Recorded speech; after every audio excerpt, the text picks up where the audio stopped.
kulala kiasi. Leo rasa familia Islam bawa.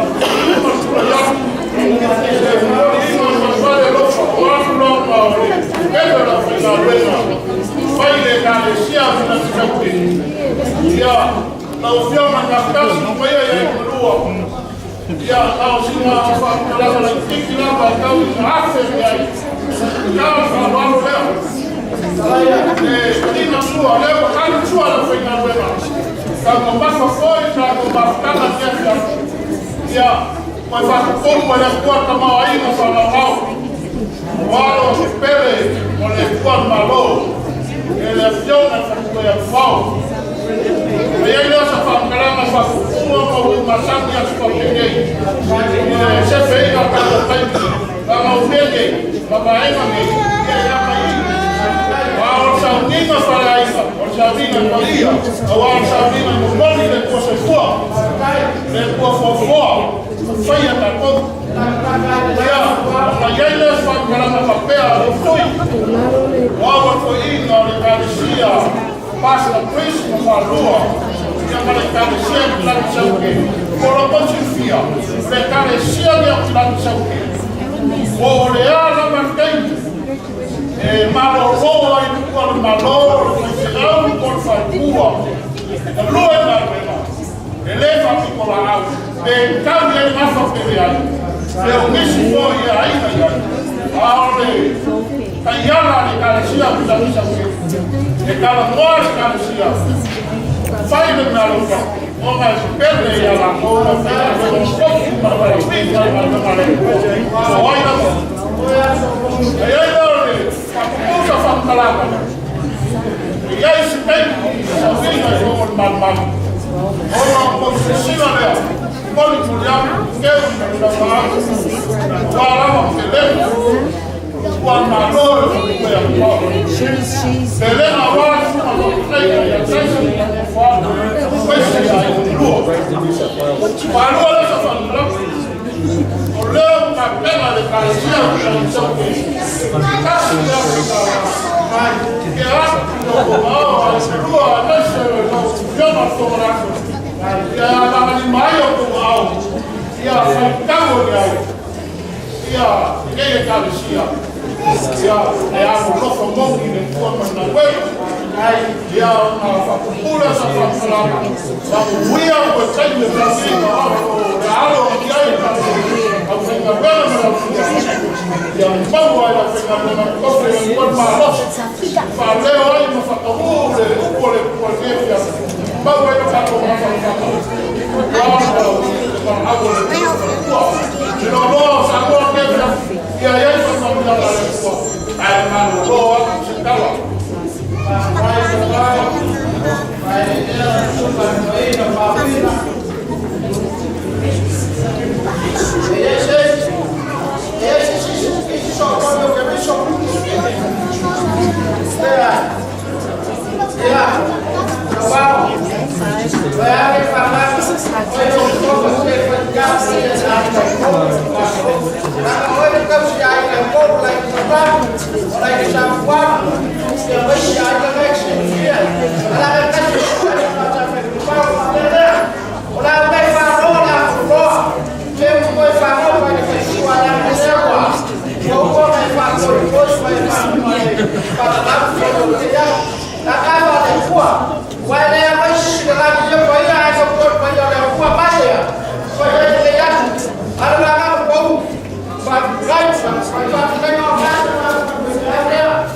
Ou fiar, eu marco a água e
fushi ai.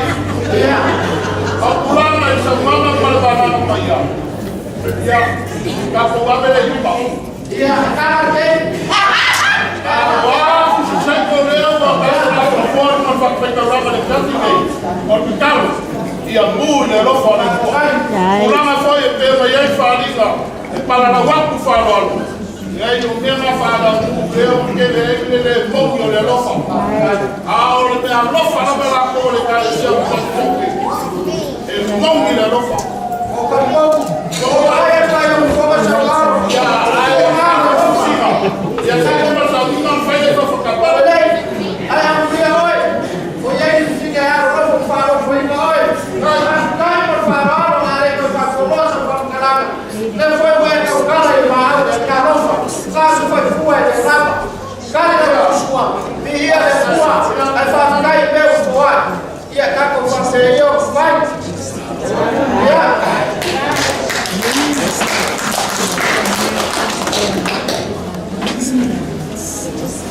Olha se ele tá com a uma goiabaca.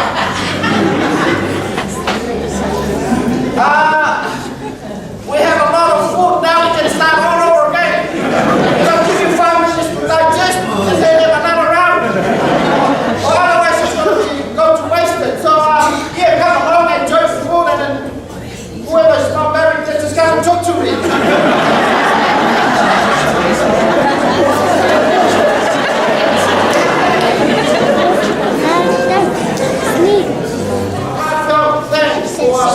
The one who contributes to this special occasion, celebrating the life of God. So we'd like to extend our thank you to this lovely family, people of God. Our Mosa family, Mina family, the Brinke Puke, Kiorana,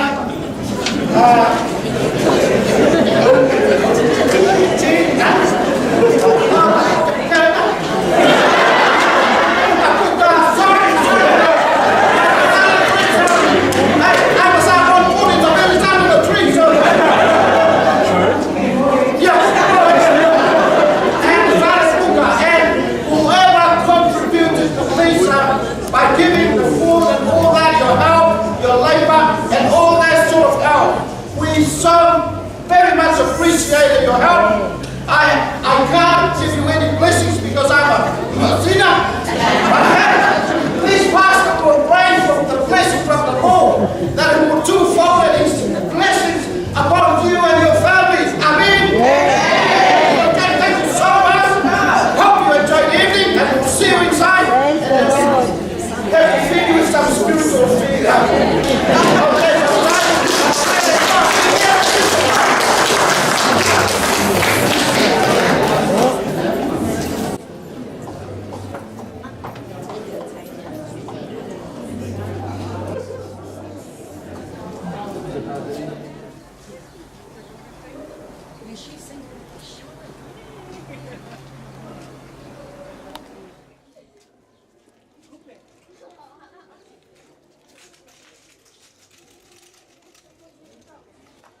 Welcome everyone. Whaatalofa tū malu tātou whalapuputong.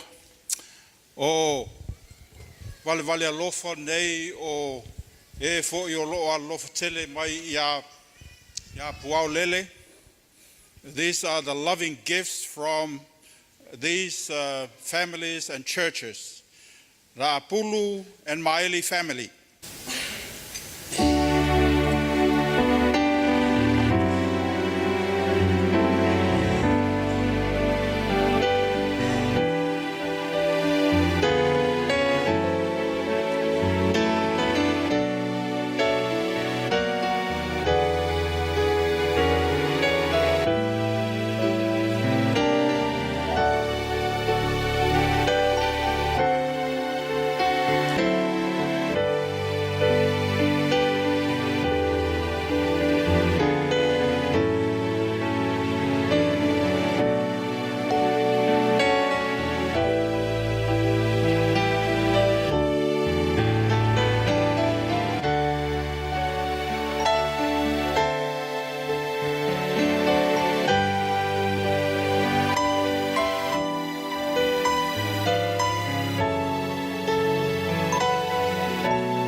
This is the loving gift from the Alovale and Tuaoi family.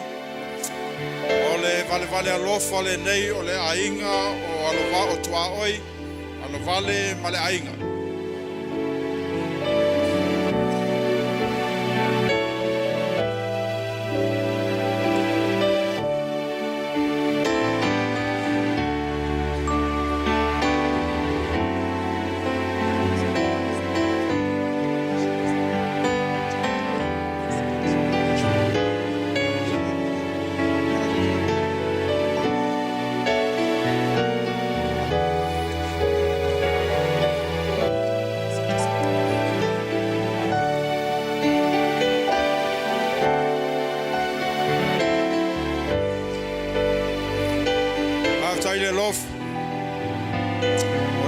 So ai o Valvale Alofa o South Auckland, Samoan, Tina, Tamatai.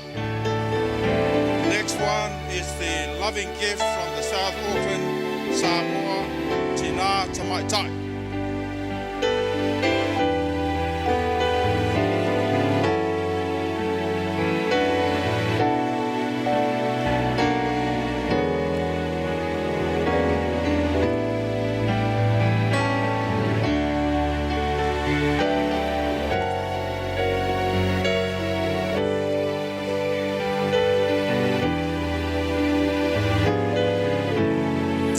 Taile lof.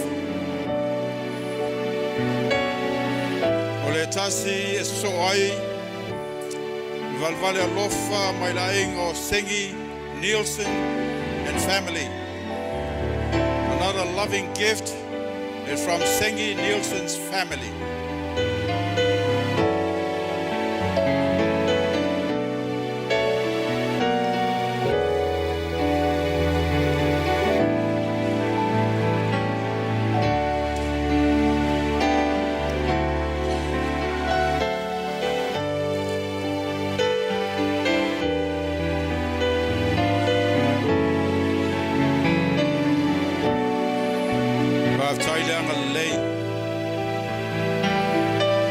Ole ainga mulmuli, ole ainga sululoto and family.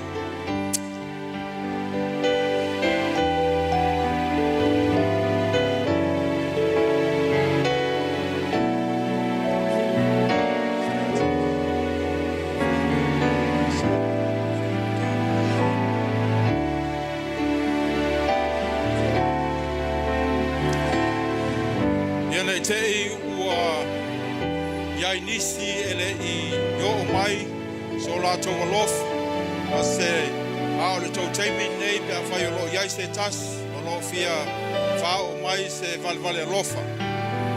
If you want to give a loving gift, this is the last minute, a little minute here that you can give that gift for Pualele. Whāwhtai tēnā lau.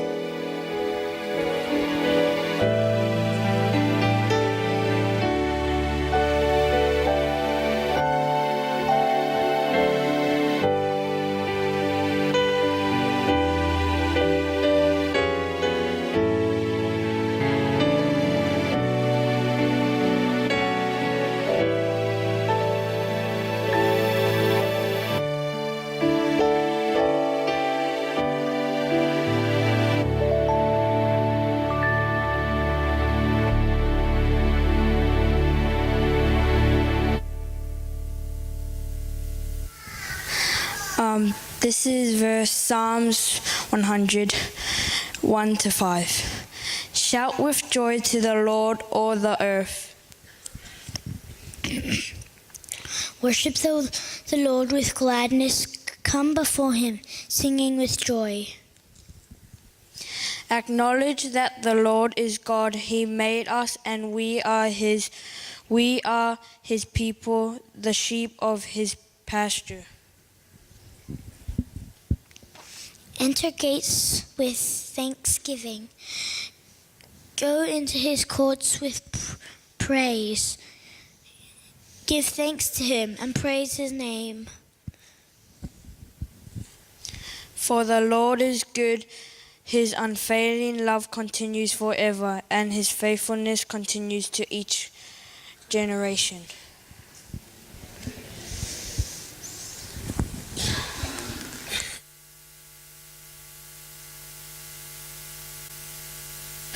Thank you, Noah and Tukani. One of the things that Puā always loved was to involve her nephews and nieces in serving the Lord, and that is why they led us into the call to worship today. Thank you so much. You did a wonderful job. Atonu nei tu la vero leo vai vai whaimare sui le sunga whawhenga Pastor Dustin Kuresa pa ia ainga ngalua e mole tuaile au whatalofa mara au whairuai i le pa ia mamalu a whio mei le aso tai tonu a verto whatasi le nei afi o le wala ngona i le ainga whano noa le mana siri ese le atua. Atonu le nisi o tātou wa aia le atua. Atonu le whainisi o tātou whapeana moni mau ua pai mai le a awa le atua ia te tātou. A whamele a whionga pa ia le atua o te mi whano no whapene. O le tino ke riso a wala mai le whalai au whamawhana le atua. Ma le mele whaftai lawa toa whio mai su mai tala au mai. Tai tonu ala ngona le ainga nei le loto tele ma le lofa moni le atua o no tō whatasi mai. My name is Roland and I'm Puāo's younger cousin. It's a real honor for me on behalf of Pastor Dustin Kuresa and Uncle Afo and Auntie Epe and the two families to welcome you all here today. The Bible says that we Christians, followers of Jesus, are the body of Christ. And it says in 1 Corinthians chapter 12, Paul writes that when one part of the body of Christ suffers, the whole body hurts together with that one part. But then it also says that one part of God's body is honored, then it says that the whole part of the body becomes glad. And then Paul goes on to write that, because we're the body of Christ, he says that the eye will never ever say to the hand that I do not need you. And he says the head will never ever say to the foot, I do not need you.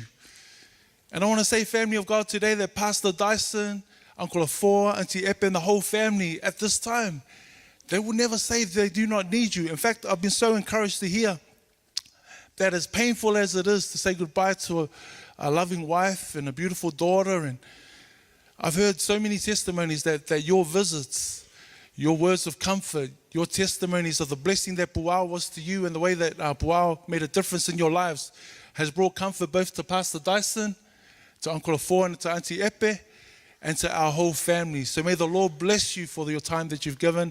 I know that many of you have traveled from far, from abroad to be here. And we're here to honor a daughter of God. If you knew Puā, she was a person who loved Jesus with all her heart, soul, mind, and strength. And so again, as we listen to the testimonies of the family, as they share the way that they were blessed by this young daughter of God, a servant of God who served God faithfully with Pastor Dyson, shepherding the sheep that God has entrusted into their care, may bring encouragement and inspiration to all of us. But most of all, again, we pray that it will encourage Pastor Dyson and the family. So thank you so, so much for being here.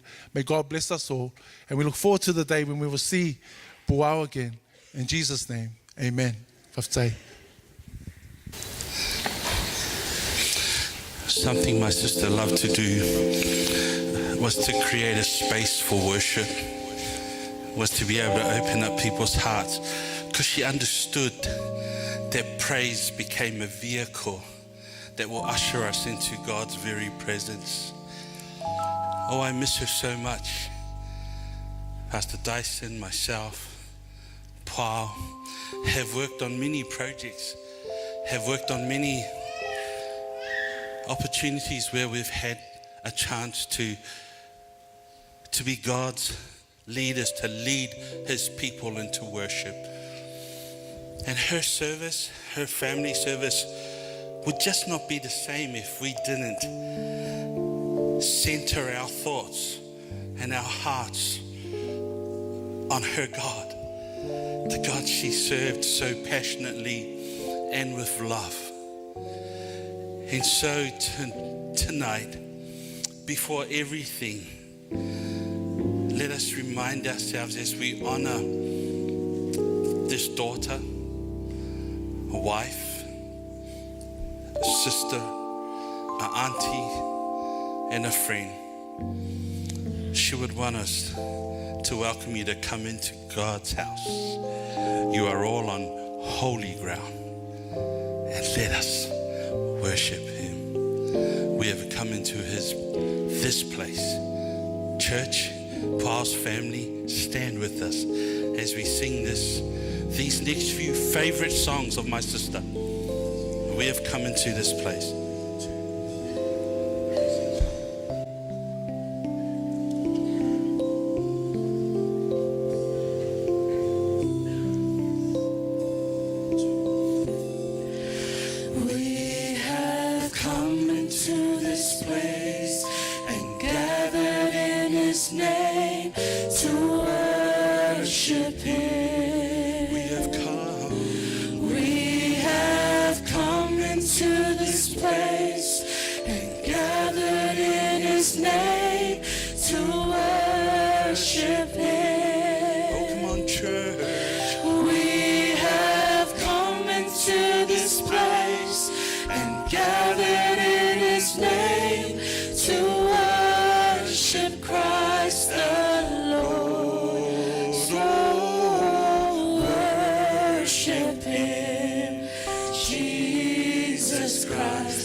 Concentrate on him and worship him.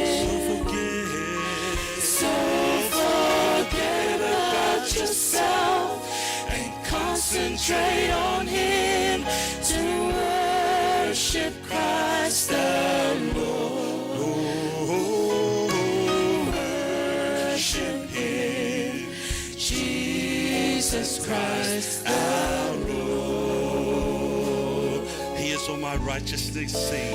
He is all my righteousness. I stand complete in him and worship him. He is all my righteousness.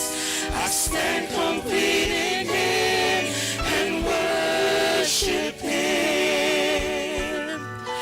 He is all my righteousness. I stand complete in him and worship Christ the Lord. Worship him, Jesus Christ the Lord. Oh, come on, church, let us lift up holy hands. Let us lift up holy hands and magnify his name and worship him. Let us lift up holy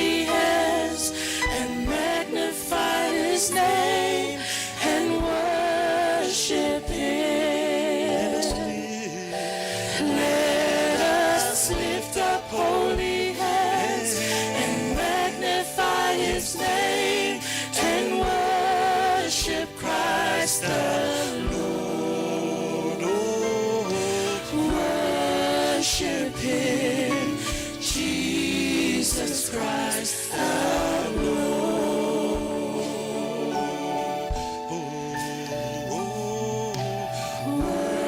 Worship Him, Jesus Christ our Lord.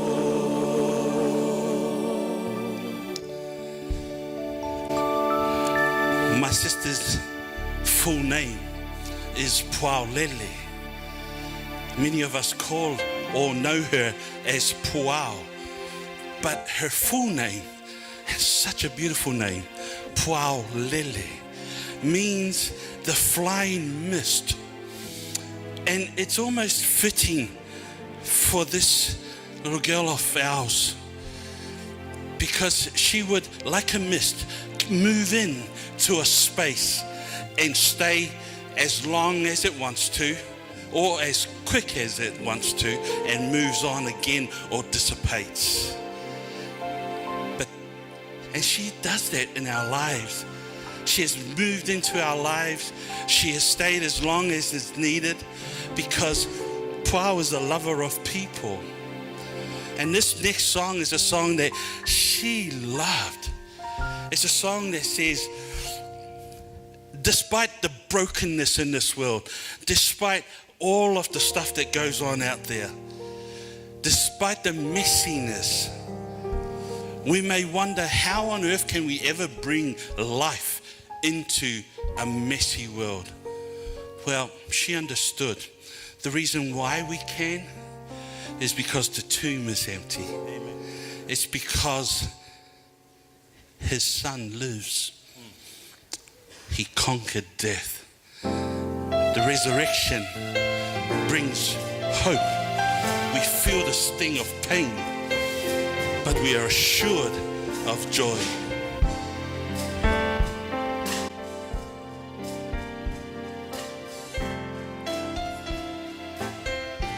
God sent His Son,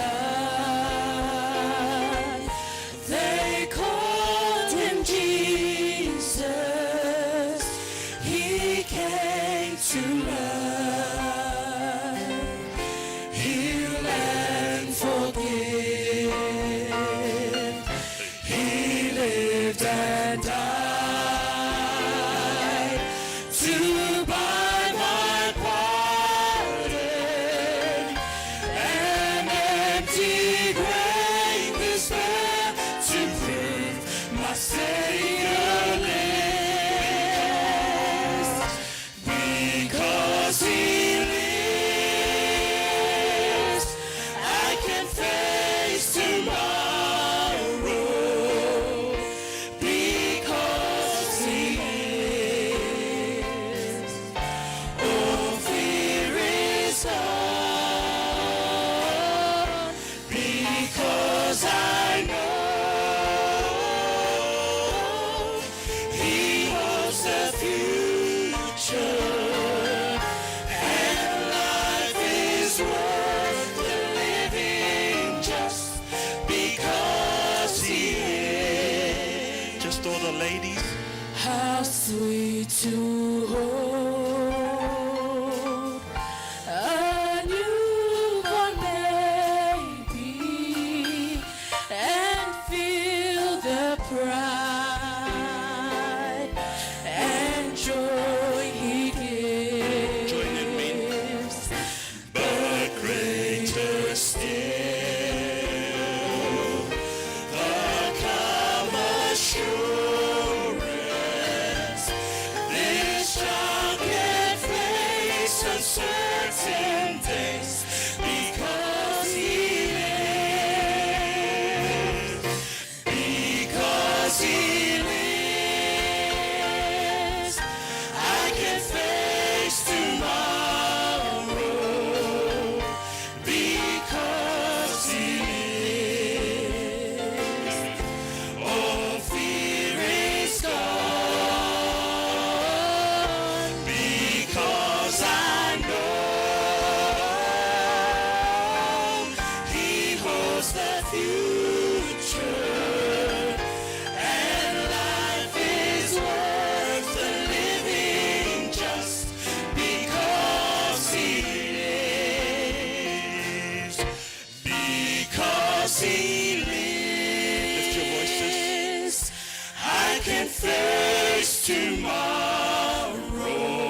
family, when my brother Dyson and Shekinah and Shebaniah and Pau, they would gather together as a family in the evenings and they would conduct their family worships. This next song is a song that they would always sing, a song that you would hear just echo out throughout their home. And we want to sing together as if they were closing and doing family worship. So would you sing this last song as we continue to worship God for this life?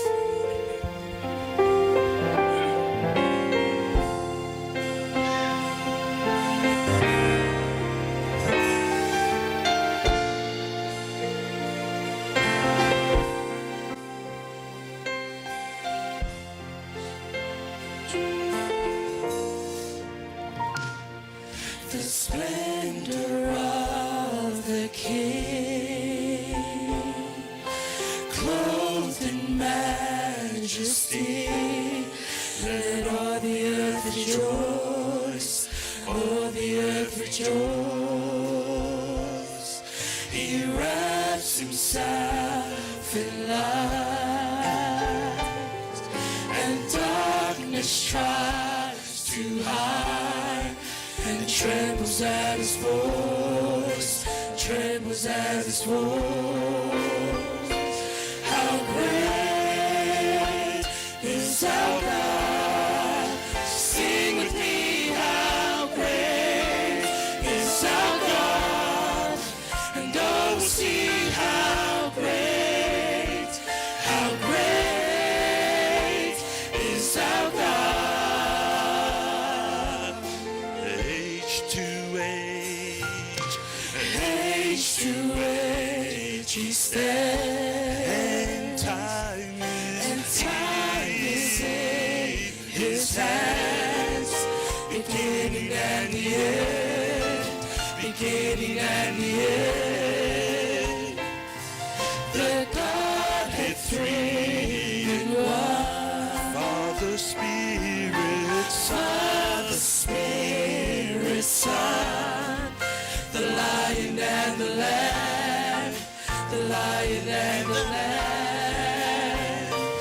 How great is our God? Sing with me, how great is our God? And oh, see how great is our God. Above all names, name above all names, you are worthy of all praise, and my heart will sing how great is our God. Name above all names, name above all names. You are worthy of all praise, and my heart will sing how great is our God.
Let's pray, church. Father God, how great you are. Because in the midst of pain, in the midst when we're feeling broken and hurt, you are a God that picks each and every one of us. You are a God that lifts us up into your arms and you cradle us. And right now we need that. Father, we need to hear the words of your Son when he stood on that boat and he said, peace, be still. I am with you. So Lord, we welcome you here tonight. We thank you for being here with the family, with Pastor Dyson, Shekinah, Shebaniah, Mum and Dad, and all of our family, and all of Paul's family, extended family, church family, friends who have become family. Thank you for covering us with your Spirit. Bless us now, Lord, as we celebrate her life and what she did on your behalf and what she poured into our lives in order to help us see a clearer picture of who you are, is our prayer. Let everyone say, amen.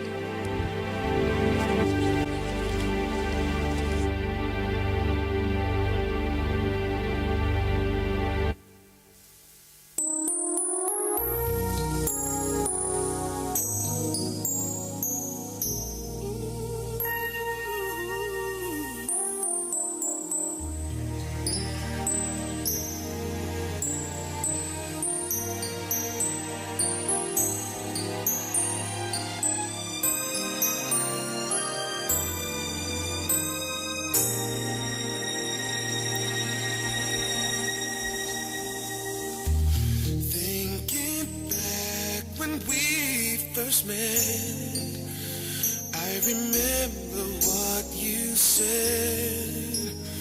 You said you never leave me. Yeah,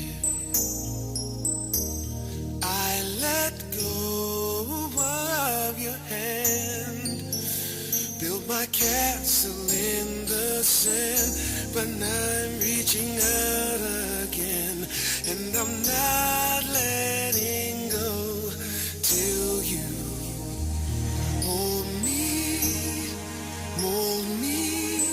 Sometimes I feel so all alone. See, I gotta find my way back home, so why don't you shape me, make me, wash me whiter than the snow.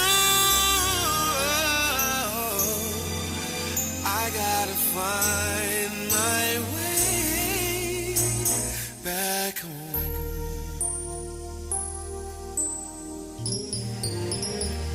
Master, upon my knees I pray. I just wanna be the clay. Put your arms around me. Yeah. Place my life in your hands. Lord, I know I'm just a man. Know you understand. This time I'm not letting go till you anoint me, appoint me. Sometimes I feel so all alone. See, I gotta find my way back home, so why don't you chastise me, baptize me, wash me whiter than the snow.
your faith in me has done for my soul. And you'll never know the gift you've given me. I'll carry it with me. Yeah, yeah.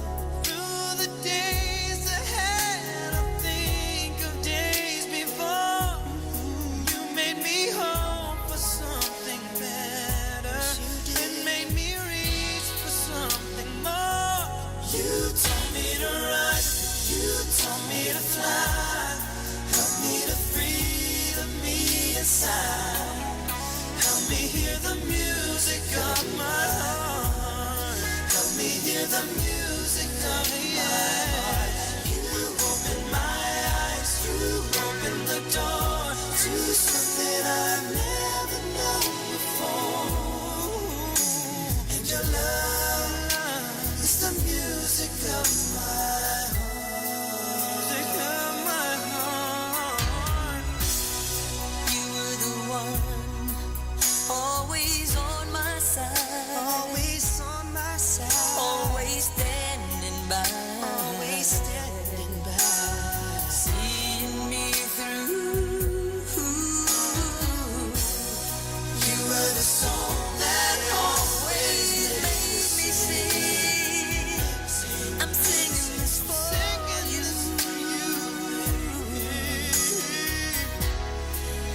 Everywhere I go, I think of where I've been, and of the one who knew me better than anyone ever will again. You taught me to run. You taught me to fly. Help me to free the me inside. Help me hear the music of my heart. Help me hear the music of my heart.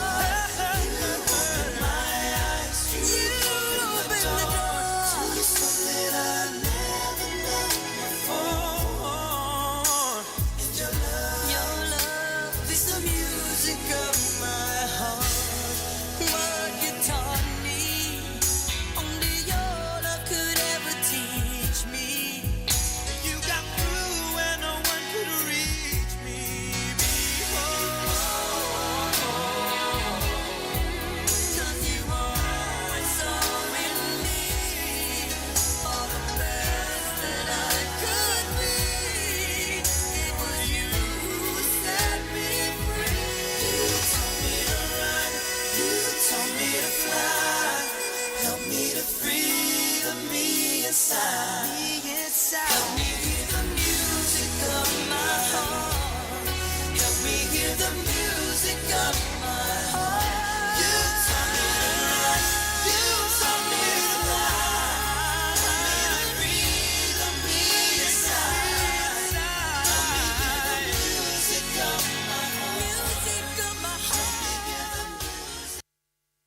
And I want to remind our family and our friends this evening that God is still good all the time. It's no wonder David the psalmist says these words, "For the Lord is good, his love endures forever, his faithfulness continues throughout all generations." Au wai le Yehova e whaavau lava lona lofa, e o atu lava lona whaamaoni, I lea tupulanga, ma lea tupulanga. I would like to thank our family. Thank you, Pastor Dyson and Pastor Mao, for entrusting me with this heavy yet privileged responsibility to share a word of comfort for our family and for all of us this evening. I consider it a great privilege and an honor as I reflect on the amazing person Pua was. She was a special person in our family, and she was special in her calling and ministry to serve alongside Pastor Dyson. O se tangata sa loto ngā wenga, o se tangata sa tautua matavela I le ngā wenga le atua. Although we are cousins, Pua and I, our relationship is really like brothers and sisters. As we grew up together, our two families in Christchurch.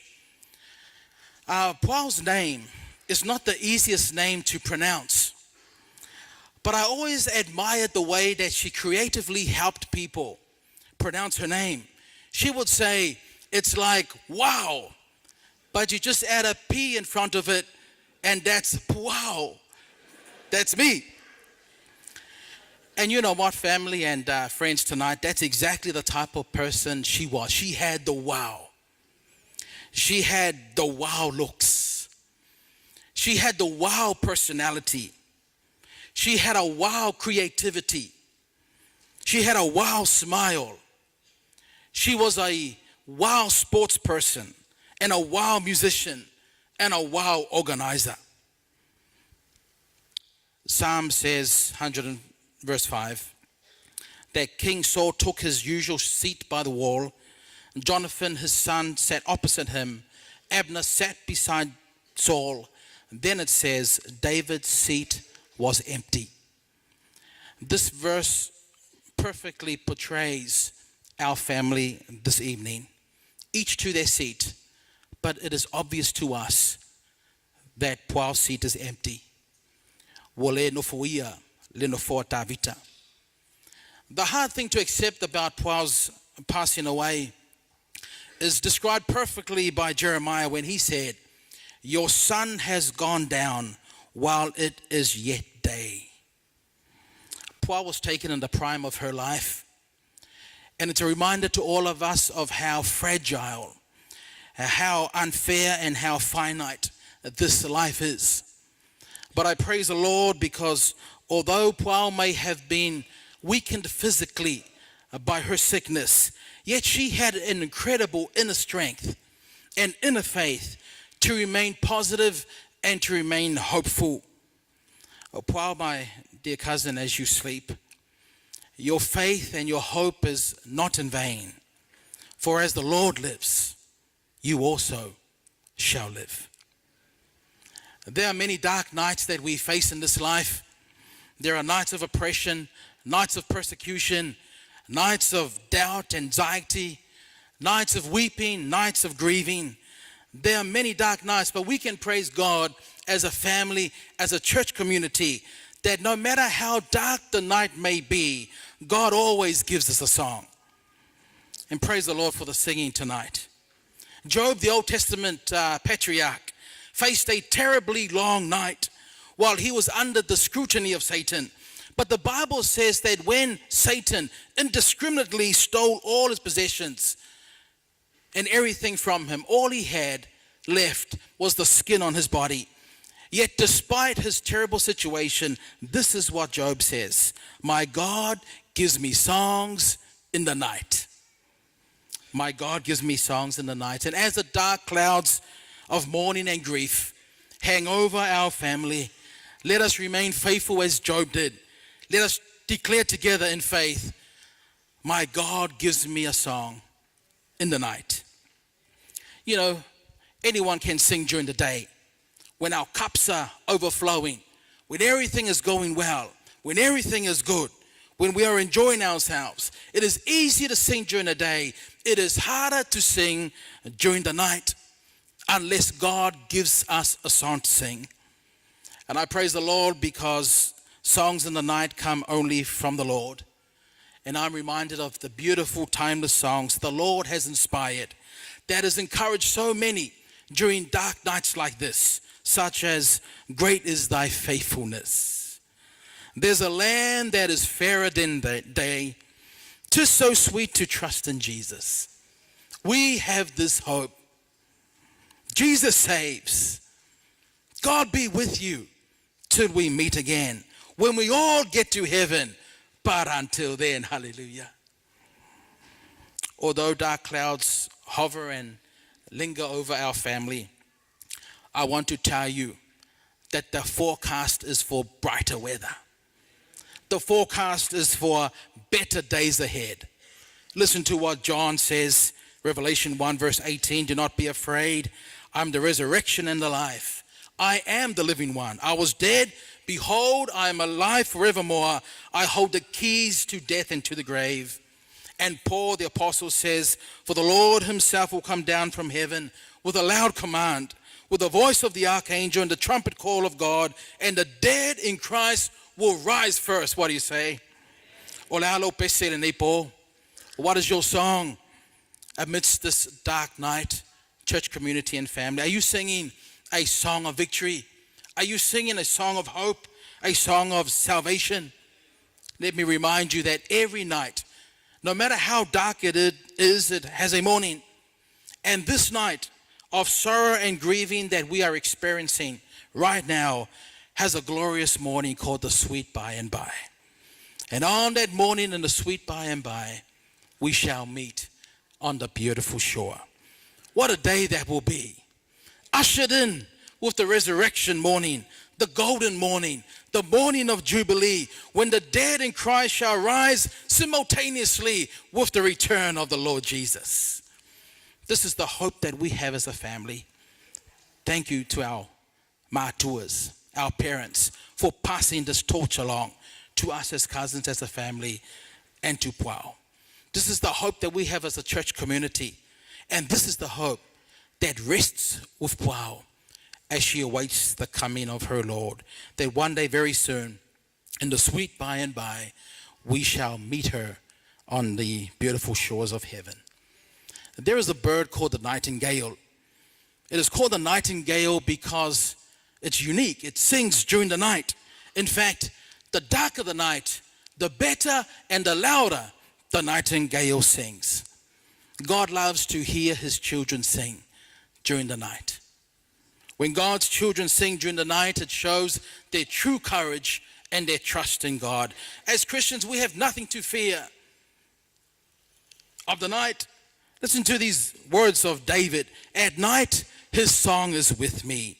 Psalms 92, verse 2, proclaiming your love in the morning and your faithfulness at night.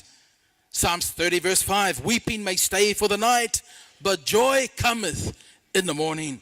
Psalms 139, verse 11, even darkness will not be dark to you.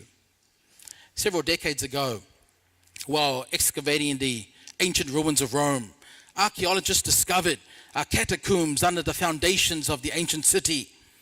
As they continued their search, they discovered that there were two types of catacombs, one belonging to unbelievers and one belonging to believers as Puao. The pagan catacombs had the inscription inscribed, goodbye forever, tofa favavau, while the Christian catacombs had the words, goodbye till we meet again. And it is with these words of hope and assurance that we fare Puao from this life. Goodbye until we meet again. God bless you, dear family. God keep you, family. May he bring healing to our broken hearts. Pastor Dyson, Shekinah, and Shebaniah, may you find comfort in the abiding, comforting Spirit of God. Mafa maise le atua I yate o dua anko forma anti epe ai maise level tato a inga atoa.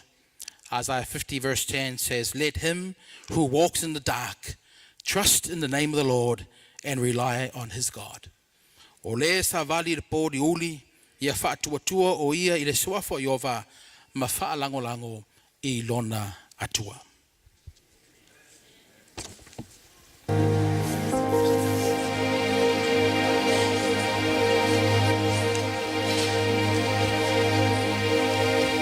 This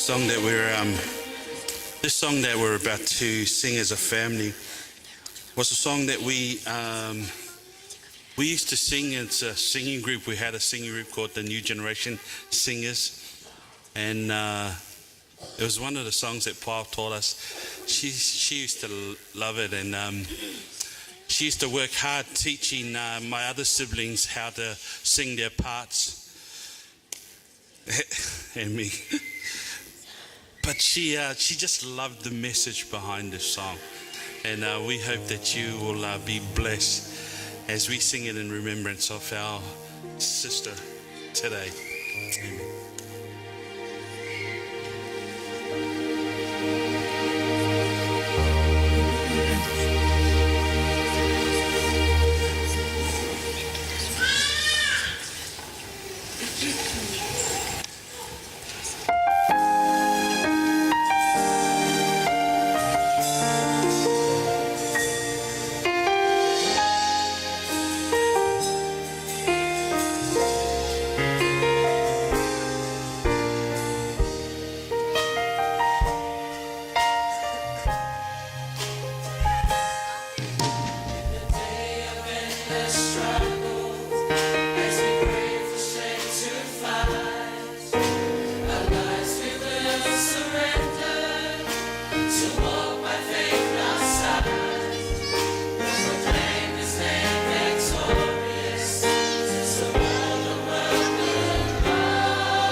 Our family is always like this.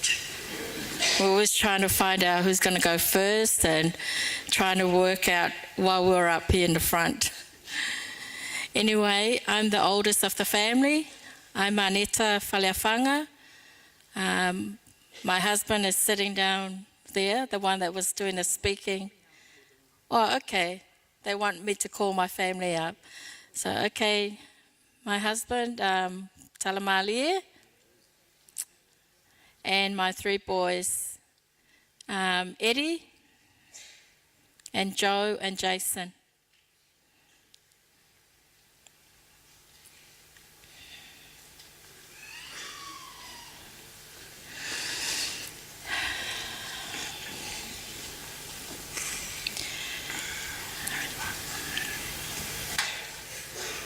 Hello and talofa to our families and Puaolele's friends from near and far that are here tonight to celebrate the beautiful life of my beautiful sister. My relationship with my sister was very special. She was so dear to my heart. And I loved her so much.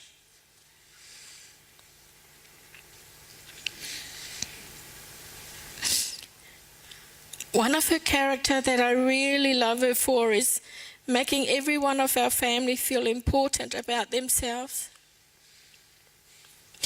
And I guess because she was a teacher, she understood the importance of self-confidence.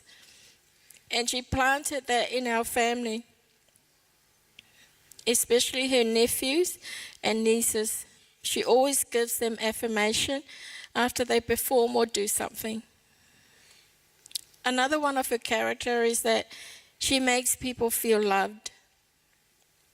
I remember introducing my family to our family at that time. We stayed at Puao's place. She showed that love to our boys and make sure that the boys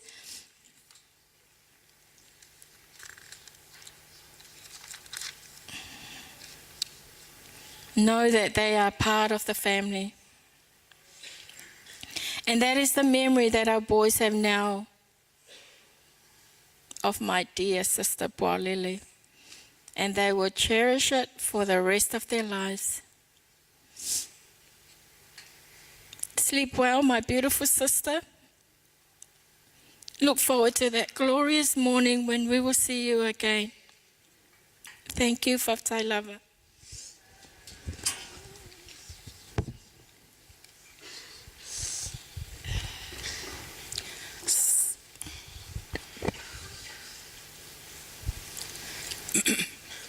So really, I'm not the talker of the family. That's what Sue and Boyle's job. They were always the talker within our family, where I'm more the quiet one and the one that's been working in the kitchen all through this whole time. Okay, so I'm the second eldest. I'm Dot. And at this point, I want to call my family because I've already given them parts to do, and they're going to do the talking and also a song. So can I have my husband up, my 2 sons and their partners, wife, and our 2 grandchildren. And while they're coming up, I want to take this opportunity to mo moana whaftai I whawhengainga, mo le tō ngaluenga, le tō whesosoani, mo le mato ainga whanua noa.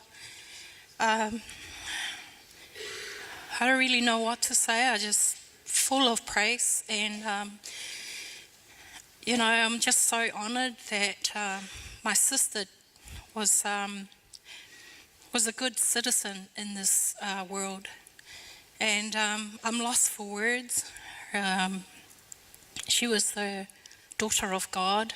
I know that because I question myself sometimes, but I know that she often will advise me, you know, to remember to love God. And I guess I'm going to really try and do that in my life, because I don't want to miss out, and I don't want to, that morning to come and not able to see her. There are so many people here that, that as a family we want to thank for all your love since our sister passed away. But I know probably at a later time we will do that. The only thing that I really want to say in front of everybody is how grateful that we had a great husband to Puao. Most of the time we weren't there for her. But Pastor Dyson Guresa, absolutely looked after our sister, loved her. And I just want to thank him for everything he's done for our sister and really taking good care of her. There's no question in our mind of how much he loved her. And I just wanted to make sure I mention that in front of all of you. I'm going to give it to my son. I don't know which one, Terence or Arnold. Okay, this is my eldest son, Terence, and his wife, Danielle, and our youngest son, Arnold, and partner, Crystal, and my husband, Des, and he's always good at these kind of things. He speaks well, so I'm going to give it to him. Yeah, step up now. This is your opportunity to say a few words about my darling sister. Because Des told me that was his favorite sister-in-law. So I'm going to give it to him because you're going to hear why. I don't know whether Des wanted Puao more than me, but anyway, I'm going to give it to him now. Oh, I forgot to mention our beautiful granddaughters. We've been blessed, Takani and Penina. And I'll give it to Des now. So, are we supposed to talk now? Yeah. Sure. Yes. We were all coming to New Zealand to celebrate 21st birthday of our niece Desiree. But we didn't know, we had a really good time down there with Puao over the weekend, dancing, laughing, Puao was. And we had a really good time. We didn't know that we would be celebrating the life of Puao today. But yes, I thought I was her favorite in-law. But she treated all of her in-laws all the same. And when I look over there, I see hope, faith, hope, and love. And that love there, that is what she showed to all of us. She made us all feel real special. And then I look over this side and I see I will rise. And I know Puao, she believes that. So when that day comes, family, I've watched them and we've all shed a lot of tears. Everyone has cried because of Puao Lele. But one thing we did try to teach her was how to play rugby. Before Terence, myself, and all of us were good at touch and stuff like that, Puao played for New Zealand universities. And she thought she was really good. She thought she could pass the ball really good. Hey? So she would do these kind of passes. She would run with the ball and she'd just pass like this, or pass like that. And if the ball went to the ground, she would tell us off because we weren't there. She would always do these no-look passes. I never forget her for that. I wish too that we didn't know we were coming to celebrate her life, but we have so many photos of Puao and Dyson. And I remember when we were in Wanganui and Puao came to live with us, this guy kept coming down from Auckland. And my time's up? Well, hey, Puao Lele, I just wish you all the best on your journey. We will see you one day. Thanks for the love. No, we're doing us after. No, we're doing us after. Oh, So Tukani is singing her song now.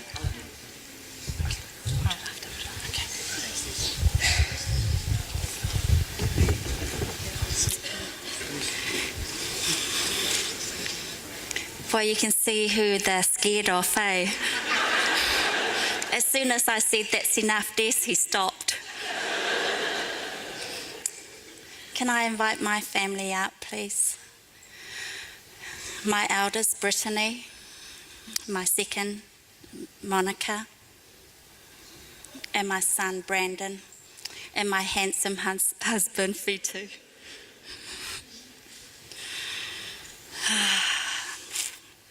Good evening, everyone. Talofa lava. This is one of the hardest things I believe I'm ever going to have to do. I have really struggled to find the strength to speak about my beautiful, beloved sister. Where do I begin? First, to my darling sister, there are not enough words in this world to describe the type of person you were. However, in saying that, you know me, sis. I am not a lady of many words, as Dot tried to say that I do. But you were always there to make sense of my short descriptions of people, things, and places.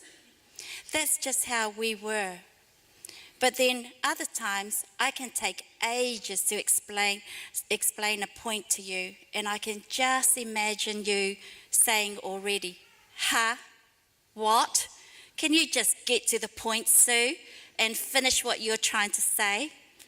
So please bear with me as I share with you my time with my beautiful sister. Pa and I had a very special bond. We grew up doing everything together. We shared the same room and we slept in a single bed together until I got married and moved away. We experienced ups and downs as siblings do and many disagreements. She modelled herself after me as typical younger sisters. My beautiful sister and I were separated when I got married and we moved away from Christchurch. And while I was away, she also left to go on her journey in life. However, many years later had gone by, God led us back to Wellington, where she got a teaching post at the Wellington Seventh-day Adventist Primary School. But during this time, I gave birth to my firstborn, Brittany. And as I reflect back, God brought us together for a special moment of my life. And soon after Brittany was born, she again left me to pursue her other careers and other goals. And years went by, again God led her back to me in Wellington, and this time with a husband. Not long after she settled in Wellington, God gifted her with a beautiful daughter, Shekinah. Again, as I reflect, God brought us together for a special moment in her life. Throughout all this, she was my helper, and she would do anything I asked of her. Then in 2016, again, God provided the opportunity for her family and my family to move to Auckland together. Within a year of being in Auckland, she was diagnosed with breast cancer. Our roles changed. I was now her helper. During these last 10 years of her battle, I learned so much from her. I admired her because of her faith and strength. She was patient, she inspired in helping others, and always with a smile. She never complained, but she just wanted to continue as if she was well. I remember her strength of still wanting to plan and organise things. One that comes to my mind is the last Auckland Regional Cluster There were many meetings held at her house, and I would go to help her. I would complain, but she was so passionate about it and her will to make sure it is fulfilled and be successful. My sister brought true joy into my life. In good times and bad, she taught me to be patient and to enjoy simple things in life. I will treasure all the moments I had with my dearest sister. One memory I will never forget is our every Friday night dinners with Mum and Dad. And I remember her, she would either call me or I would call her in the morning to say, "Sis, what are we having for dinner tonight?" And we would laugh, because it never fails. We would laugh and we'll say, well, what's new on the menu is either kalo or fish or kalo. I'm going to really miss that with her and her family. Sis, you will always be close to my heart. As I go on in life without you, I will see your humour, witty comments, and your musical talent and love for people through Monica. And I will always see your talent in planning, creativity, and voice of reason through Brittany. And I will see your love for sport and rugby through my Brandon.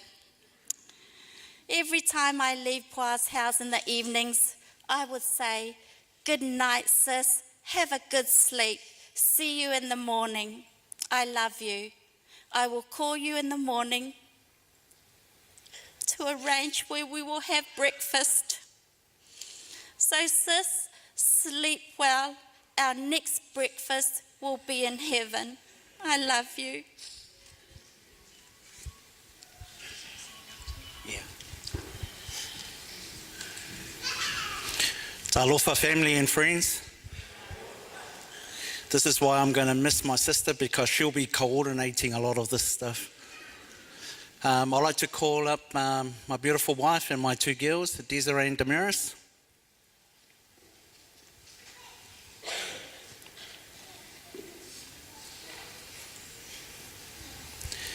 You're probably wondering, where do I fit in the family? Well, I'm smacked right in the middle. I have 3 older siblings and 3 younger siblings. That's my 2 younger brothers and then my sister Pau.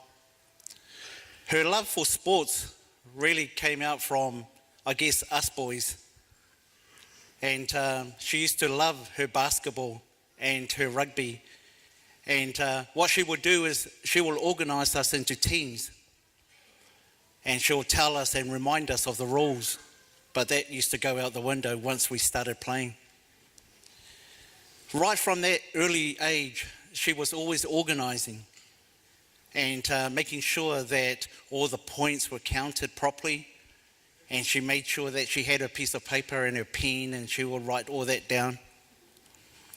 I remember that we used to have races down the road, and she'll be our timekeeper.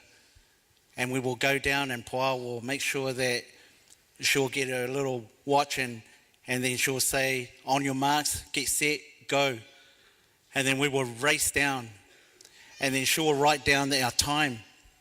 And then the next time we do it, she'll remind us what time we have to beat or what time we have to improve on.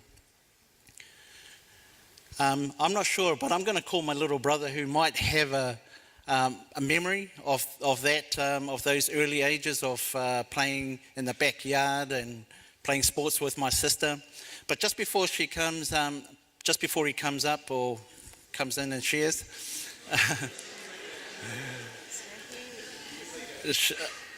Paul became the 4th brother that we didn't have, because there was only 3 of us, and so to have even teams, we would have 2 on 2, and so she'll be the one that was filled in and will be part of that, the 4 of us.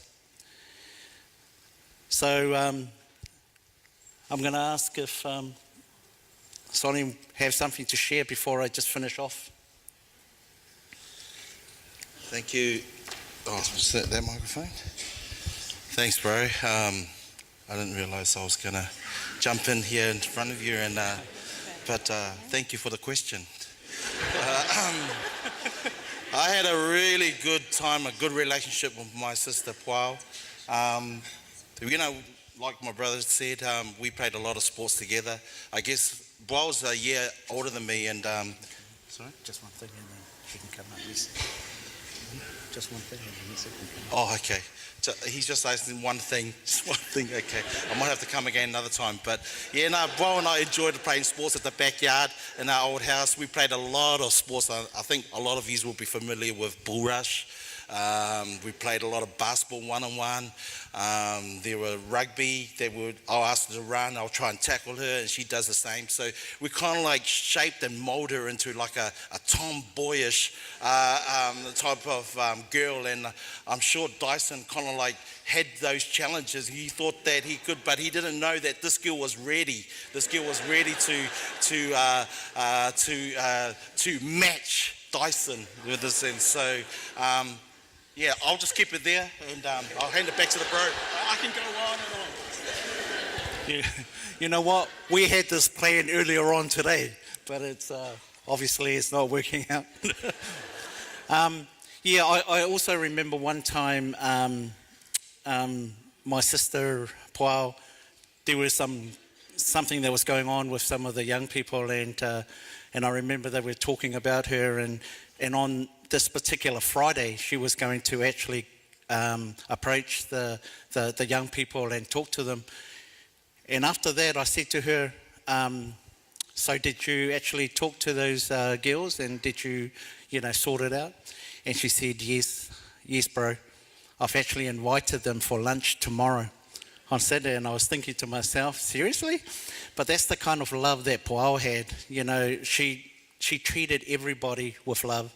The love that Puao of, that's the same person that she is within our family, and so sis, even though you've gone too soon, just one more thing that I just wanted to touch on was that it was my daughter's 21st birthday that we all came together for. And I remember in the middle of the year, Dyson and Paul came down to Wellington, and she said, bro, can I help to plan her 21st? And I said, sis, are you sure that's going to be okay? Are you all right to do, I think you should just relax and rest. And she said, no, bro, no, that's fine. I'm happy to do it, and it gives me something to do. So I said, okay then, sis, that's fine. You can help plan that 21st. As soon as she came up to Auckland, she had everything sorted, and she emailed me the actual outline of the program of the 21st. Desiree turned 21 in November, but she wanted to see if we could shift that to the date, the December the 20th, I think, around the weekend. And so we all came together as a family, and she wanted that. She wanted everyone to come together for that birthday. And her program was so well planned out. It gave us as a family a time to bond together, and there was a lot of spiritual time as well that we had together as a family. Sis, little did I know, you weren't really planning Desiree's 21st. You were really planning your farewell. And I'm so privileged that we had that time together as a family to come together and to be able to bond together and to really have a spiritual time on that beautiful weekend. So sis, rest in peace, even though you've gone too soon. We'll meet on that glorious morning. Love you.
gone one night,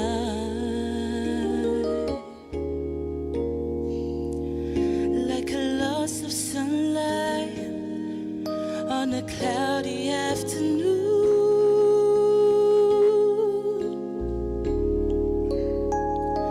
Gone too soon,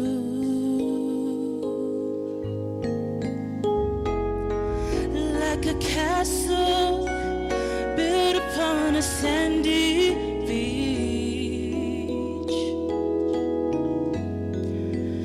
Gone too soon,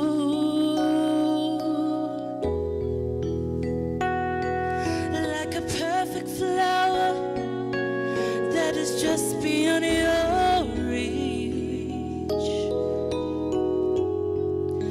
Gone too soon.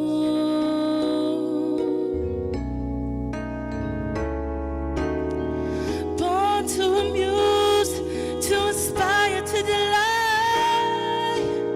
Here one day and gone one night,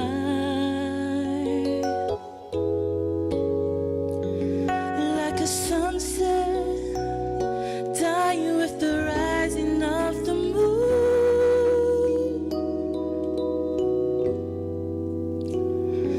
Gone too soon, gone too soon,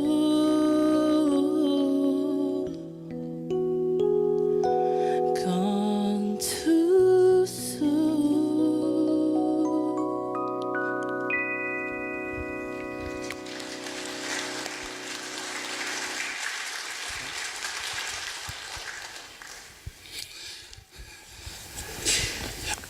My family got together for that 21st, and I was the only one that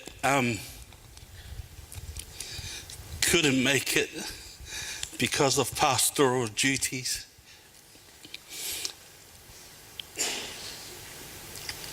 Every other occasion, when my sister would call, I would be the first here and the last to leave. That's how much she meant to me. But on this occasion, I wasn't. I was the only member of the family missing. And as she laid on her deathbed, I had to talk to her via a mobile phone. I screamed at my sister. I said, put it beside her ear. I want to tell her just how much she meant to me and what she did for me.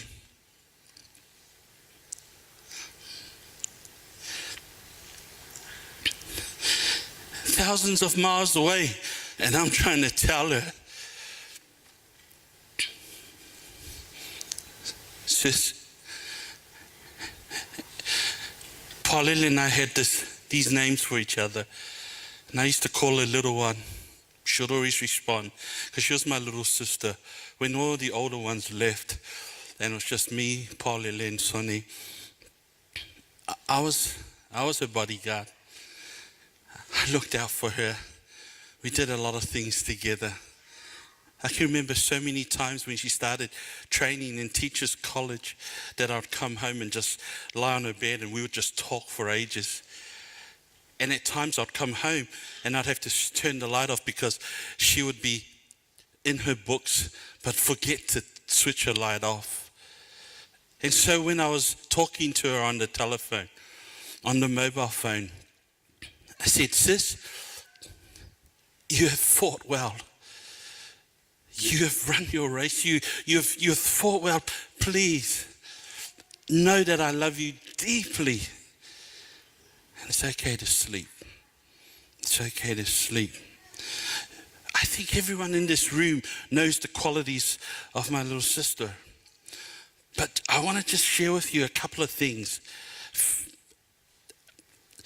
She, like they mentioned, she loved sport.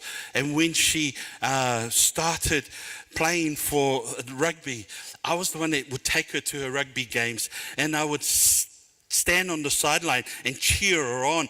And I remember her first game, at halftime, the coach calls the team in. They come in and said, now, Paul, the halfback is injured, so you're going to have to move and play halfback. Are you okay about that? Sure. First scrum of the second half, they're looking for the halfback.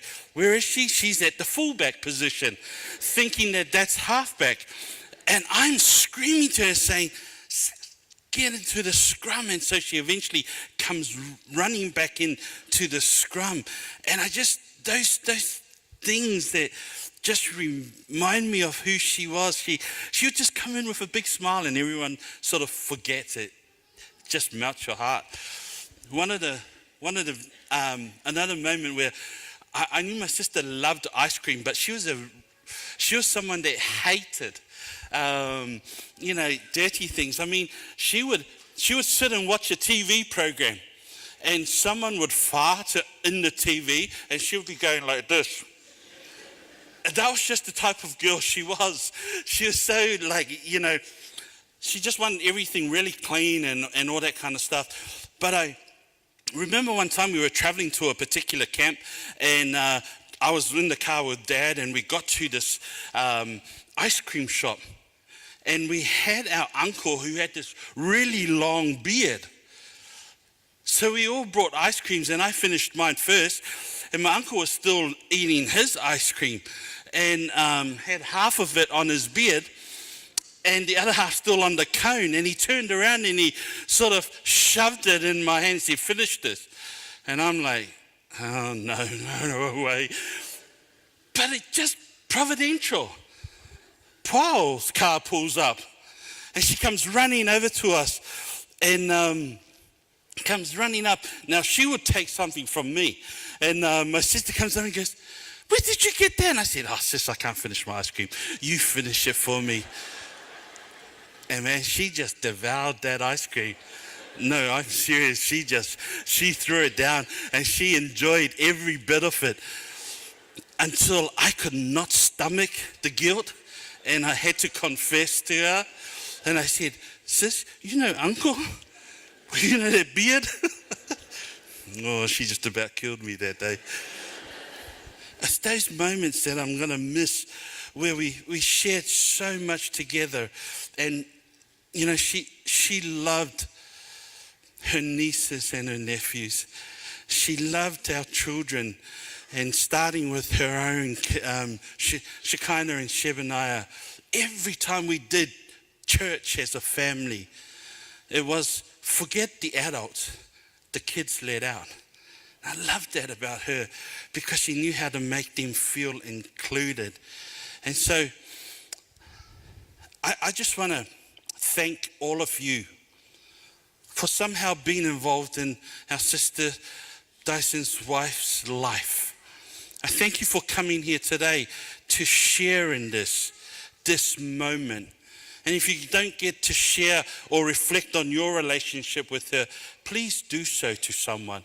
Or come and share it with us because it brings real comfort to us during this time. Sis,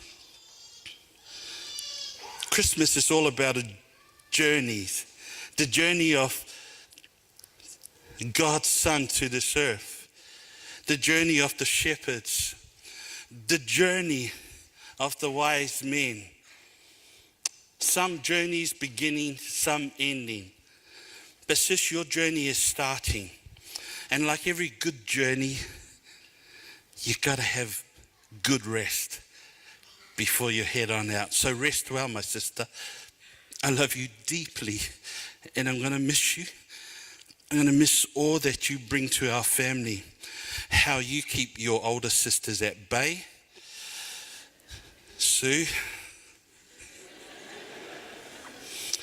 How you are the voice of reason for all that we do as a family. I'm going to miss you. I love you deeply. Thank you for accepting Becky and Rachie and for spoiling them as well within our family. And so we salute you. You're one of a kind. See you in the morning.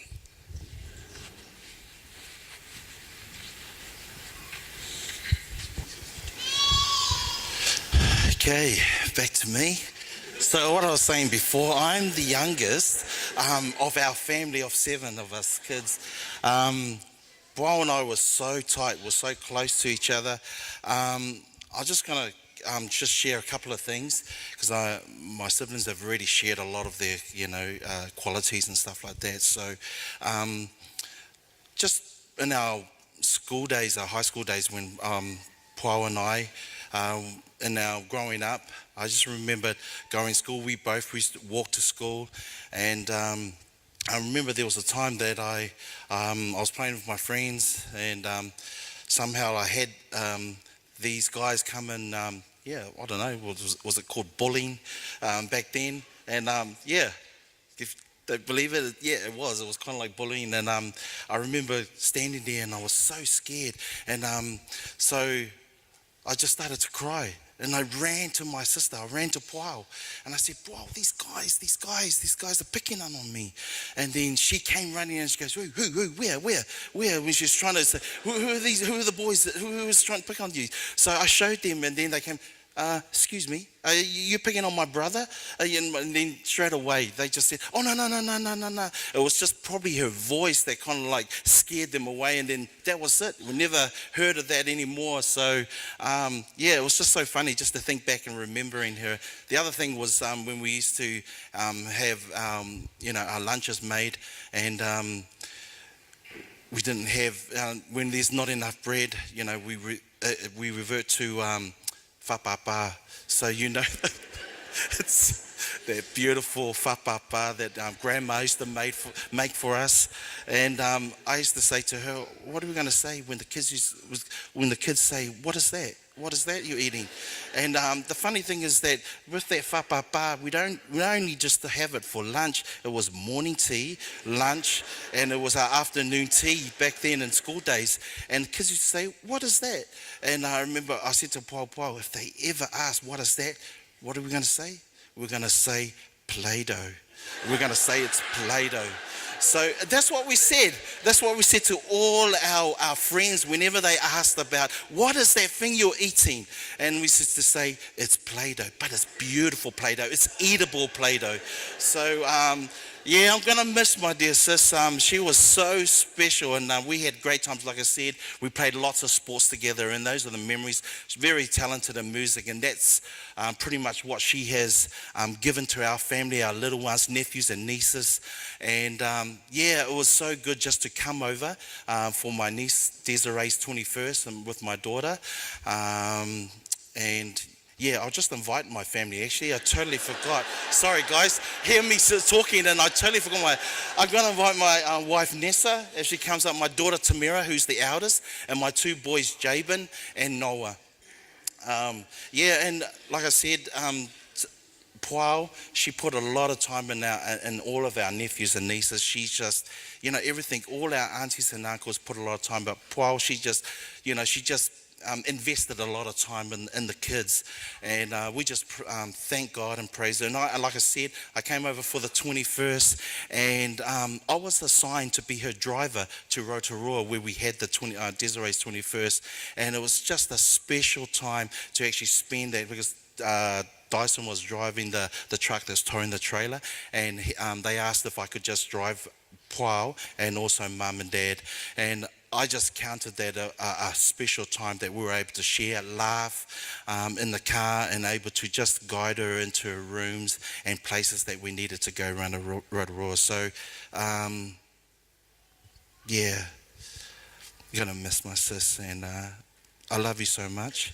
And, just thank God for that special time that we're able to, even though it was short, but it was precious to me when I think about it. And then able to, the final moments and just spending that time in the hospital with her, and able to talk to her and see her nod her head, to say to her how much we love her. I will never forget when she gripped onto my hand, and she was holding it tight, and then she'll release, and then she'll hold on tight again.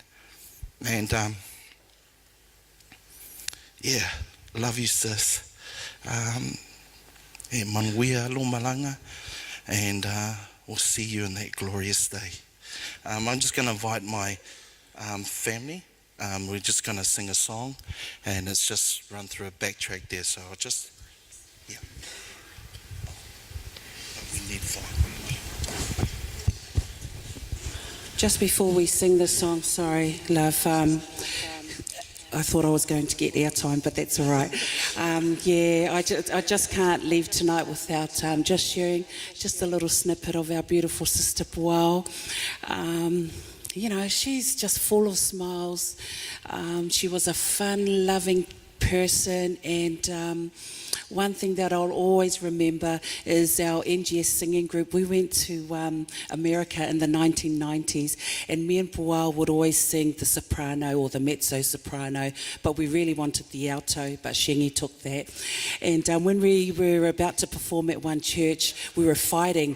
You sing the soprano. No, you sing it better, or you've got a stronger voice. Then I won. She got the soprano. So as we were singing, I'm thinking, hang on, I couldn't even hear her, literally couldn't even hear her. And at the end she said, did you know I was lip syncing? And I went, you are such a sly one. But you know, our sister, I guess this is what it looks like for a job well done. She was a teacher for many years, and this is what it looks like when you've run a race well done. So sister, we're going to really miss you and your funny ways. And one thing I'd like to share before ending is her ministry to me was intergenerational ministry. The sister of ours, she could minister to young and she could minister to old. My dad, he's 86, he passed a few months ago. She could minister to my dad. They would have jokes, and she could engage and relate really, really well with all walks of life. So this is what I will take away with my relationship with my sister, is her love and passion for that intergenerational ministry, which I believe is an encouragement for each and every one of us. We're going to miss you around the dinner table, Puao. We will keep smiling because of you, and we thank God for you. We all believe she's been taken too soon, but I think God gave her long enough for us to learn more about him through her. Manuelo Malanga, Puao Lele.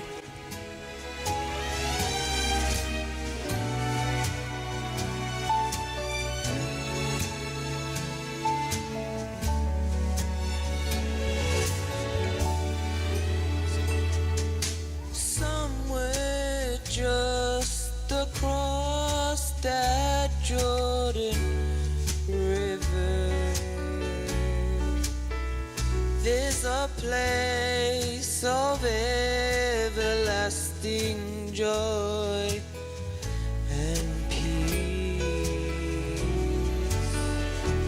where the streams of life is flowing there forever, and the crown of life is waiting there for me. That sounds like home to me, like where I want to be. There'll be no tears to fill our eyes again. The hills will echo with the story as we sing of His grace and glory, where the saints of God will be. That sounds like home to me. Oh, they say there's only joy inside that city of little children playing by the tree of life. No pain, no disappointment there will hurt us. And Jesus Christ Himself will be the light. That sounds like home to me, like where I want to be. There'll be no tears to fill our eyes again. The hills will echo with the story as we sing of His grace and glory, where the saints of God will be. That sounds like home to me. That sounds like home to me, like where I want to be. There'll be no tears to fill our eyes again. The hills will echo with the story as we sing of His grace and glory, when the Saints of God will be. That sounds like home to me.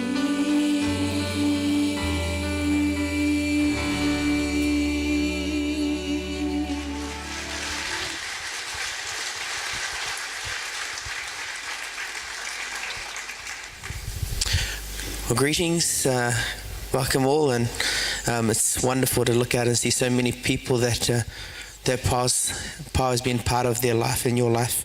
I guess I get to speak first out of all the nephews and nieces, being the oldest, and Power and I had a really close relationship as well, because my mum had me young, and for about 10 years I was the only nephew or niece in the family, and Pa was like the babysitter. And I've got so many memories of her growing up. Pa was to me, she was like a really great teacher. She taught me a whole bunch of important things, like long division, carry the one, and all that stuff. And she was always like a real perfectionist. I remember one time my auntie Sue made some joke about not eating the watermelon seed because you'll get pregnant. That was her joke. If you eat the watermelon seed, you'll get pregnant. And I ran up to my auntie and said, "Auntie, is that true? Do you eat the watermelon seed?" So sure enough, Pa sat me down and gave me the birds and the bees talk, complete with diagrams and hand actions and illustration. I now have 2 beautiful children, so thank you, Auntie, for the mole whakuanga. She also loved to use me to pick on Uncle Sone. One time, me and Uncle Sone were having a intense, philosophical argument.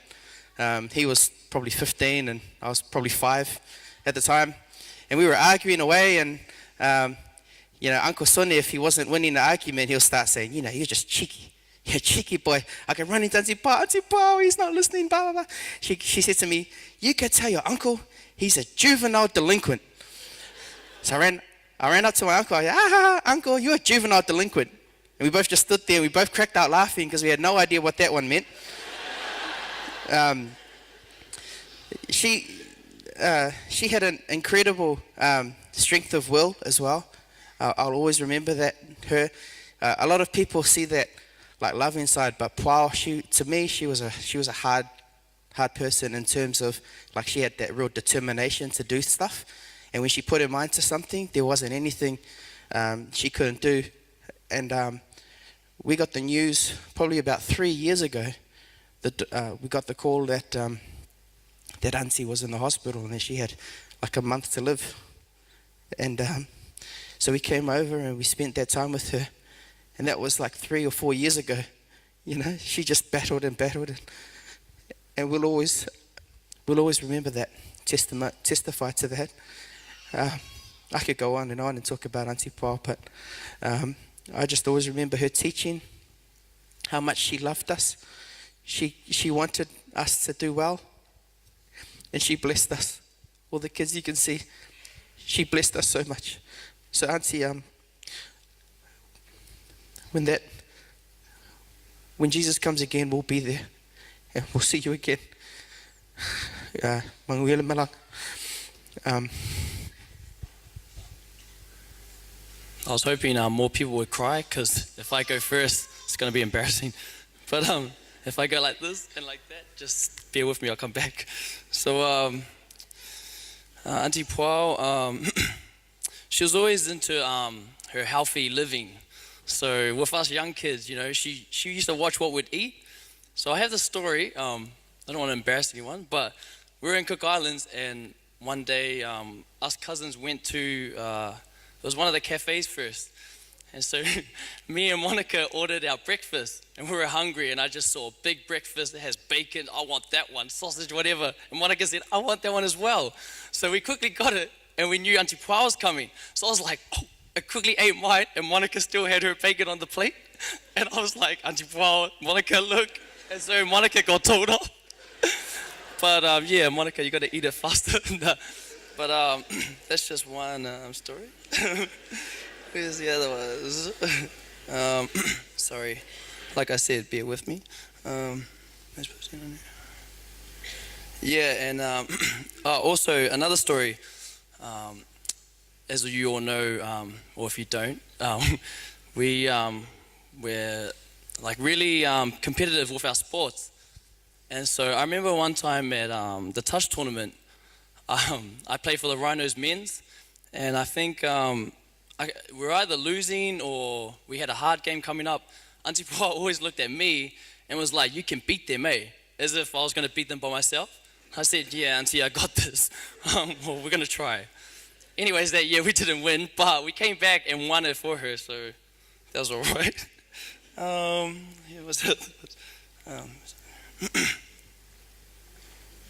I just have another memory. When I was little, I just remember, like, the bee sting. Auntie Pau used to get me to like lie in front of her when I was really little, and I don't know if I used to take a long time to go to sleep, but she used to sing me a lullaby, and I was going to try and sing it, but no, I'm not going to. And yeah. My girlfriend calls it moi moi pepe, but yeah, you know the lullaby. Anyway, she used to tickle my back, and it was just like a comfort, like just the love she shared for all of us cousins. And just like the siblings, like we consider ourselves all siblings, and I think it's just great. Like she was like another mother. She treated us like, you know, she had so much love for us. When you think of Auntie Pau, you think of like getting money from her or like good presents. You're like, yes, Auntie Pau. Or yeah, just joy. And then oh sorry, I had some. And yeah, and there's another memory with that healthy eating and stuff.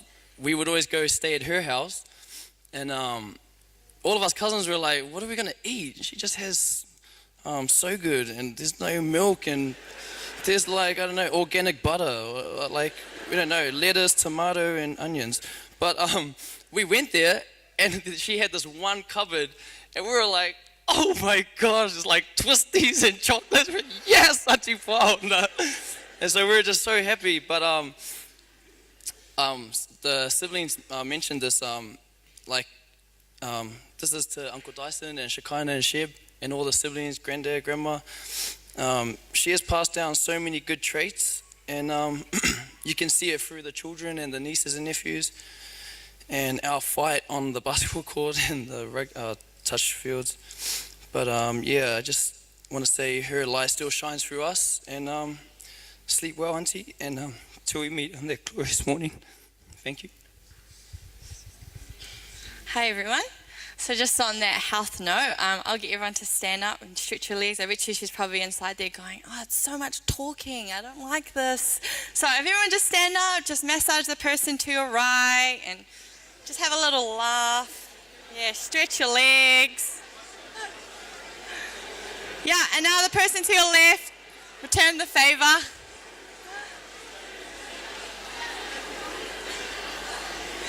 Yeah, and you can take a seat now.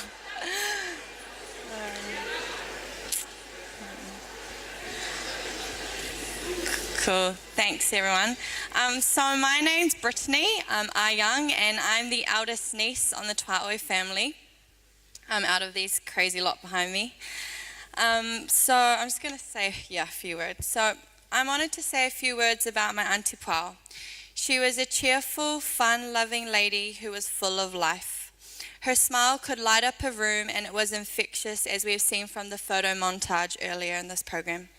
She made everyone around her happy from different walks of life. Old, young, baby, you name it. She just made everyone feel welcome and loved. Whether it was a funny joke, positive attitude, her smile was big, and it was a delight to be around. She was the auntie that saved us from our hidings and growlings, but then you always felt a sense of guilt when the growlings came from her, like you let her down because of all the times she saved us. As a child, Auntie was the one that got dumped with all of us kids and had the duty to take us on the inter-islander ship to Christchurch to be with our grandparents for the holidays. Every trip was filled with fun games, yummy snacks, singing. I didn't get that trait, so I just watched. And never-ending laughter with her. My auntie was always about us nieces and nephews for ages before auntie and uncle got children. Before Sheb and Shekinah, it was just us, and she always made us feel as if we were her children. She always made an effort to stay involved in our lives. She was there at prize givings, productions, swimming lessons, recitals, basketball games, and she even made it to my 21st birthday despite the prognosis from the doctors. She would always send us funny, witty comments and funny, witty videos, and then she discovered the beautiful Facebook where we got caught for everything. And you know that something happened when her little Pua Caressa would pop up and it would be like, I just noticed that you were tagged in this video. And we'd have to come up with some nice, funny story about why we were tagged in something inappropriate or stupid or something like that. My auntie taught me how to buy expensive organic products, good raw food, and how to eat out at a cafe. We were always taught at home her health remedies for curing all health problems, like her honey and onion jars, her charcoal for sore tummies, and even the time she tried her own remedy on me and I ended up in hospital. When my parents were away, she decided to do hot and colds on me. I don't know why, and then I collapsed and ended up, taken to hospital. When my auntie was diagnosed with cancer, it was a very difficult time for our family. We all know our auntie, she's so strong and loving, and she's the last person that we ever expected this to happen to. Very healthy, So cancer, it just didn't make sense in our minds that it was our auntie. I will miss my auntie's smile and positive attitude with her hint of sassiness. She was an incredible daughter, sister, mother, wife, and auntie, and she'll be missed by a lot of people here today. I wish you a safe journey, auntie, and I love you. Hi everyone. For those who don't know me, my name is Desiree. Auntie Pau had a heart for children. She treated us all as if we were her own children. Every weekend she would ask our parents if she could have us for the weekend, and we would just go over and she would just let us play outside, or she would get us to come together and practice a song. She really loved teaching us all these songs. And a memory that has stuck by me is my parents, when I was little, my parents used to deliver a newspaper early in the morning, and I was quite little, and one night I woke up and there was no one around me, and I couldn't find my parents, and I didn't know what to do, so I called Auntie Puao and I said, Auntie, can you pick me up because there's no one here, I don't know where everyone else is. And she goes, oh, that silly Lofi, I'll come and get you, baby. Me and Dyson will come and pick you up and we'll take you back to my house. And she came and got me, and then when we got home, I just snuggled up between Auntie Pao and Uncle Dyson and fell asleep again. I will never forget that. She was like another mother to us.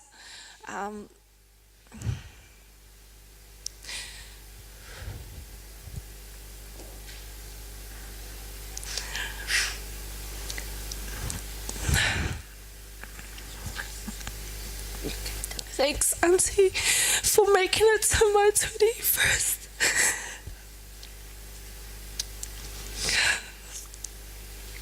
I can never forget your 21st speech to me, and I will cherish that forever. Sleep well, my auntie, and we'll see you again soon. Well, hello everybody. Sorry, out of all the days in the year, I decided to get sick today, this week. And I'd always go to Auntie Pua whenever I'm sick. I'd call her, I'd ring her, I'd yell out for her, and I'd be like, can you help me? I'm sick. Or can you help me? I need something. And Auntie Pua will always be there. There are no words to describe this beautiful lady. I was her baby.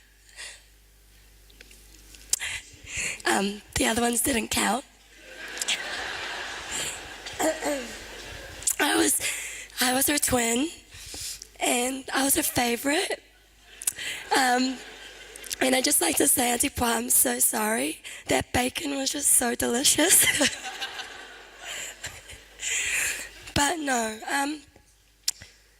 I didn't really know where to start with writing a speech or how to describe my darling PK in words.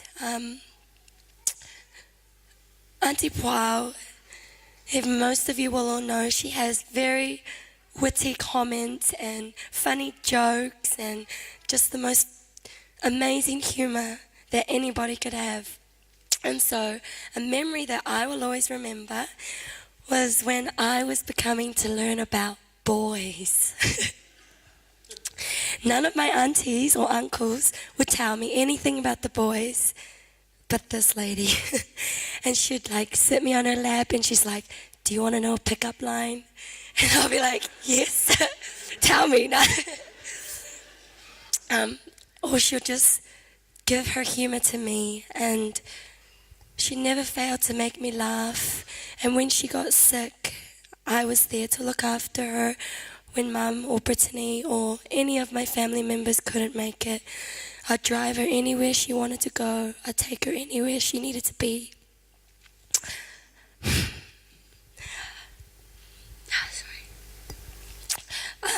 She was proud of me. I don't know why. I'm sick on her farewell. One memory that sticks to my heart the most is when I'm down. She was like a mum to me. I wouldn't go to my mum because 99.9% of the time is why I'm down is because of Sue. So I'd go to my second mum, and that was Pau.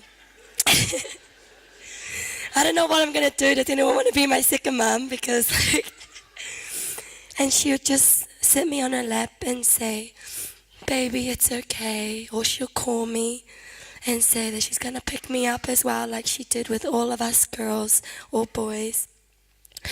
And she'd tell me a verse, and it was found in Isaiah 41, verse 10. So don't worry, because I am with you. Don't be afraid, because I am your God. I will make you strong and will help you. I will support you with my right hand that saves you. When my auntie was sick, she didn't let anything let her down, and she kept everyone going, even herself. So something I'd like to pass on to everybody sitting here is, whenever you're down, don't let it affect you. Make somebody else smile. I love you.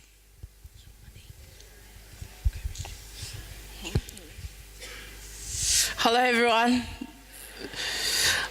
For those that don't know me, I'm Rachel Tuaoi. I'm the only child of Mau Tuaoi, which he is the protective brother of my auntie here. How do you describe a woman so fearless and so strong? I was struggling to find the words, and I was listening to my cousins and struggling to find the words to describe such a beautiful woman. And we've cried buckets of tears, I can tell you that, the past week or so. And my family was the only family that couldn't make it for her last breath, and my cousin Desiree's 21st, and that broke my heart. How do you feel when you don't get to say goodbye to your auntie? So it broke us, and for the first time I've ever seen my dad's heart just broken. And I don't have the words to describe how much I wish that I was here for my auntie's last breath.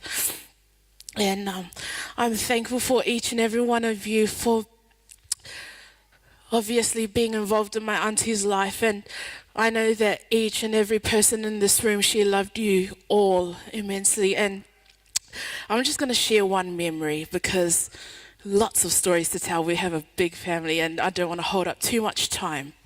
But 6 years ago, I used to live here. Before I moved to Melbourne, I used to live here. And me and my cousin Monica, we were like best friends back then. And back then when, you know, we still are, but me and Monica, we're both the same age. I mean, she's older than me, but we're like, you know, inseparable.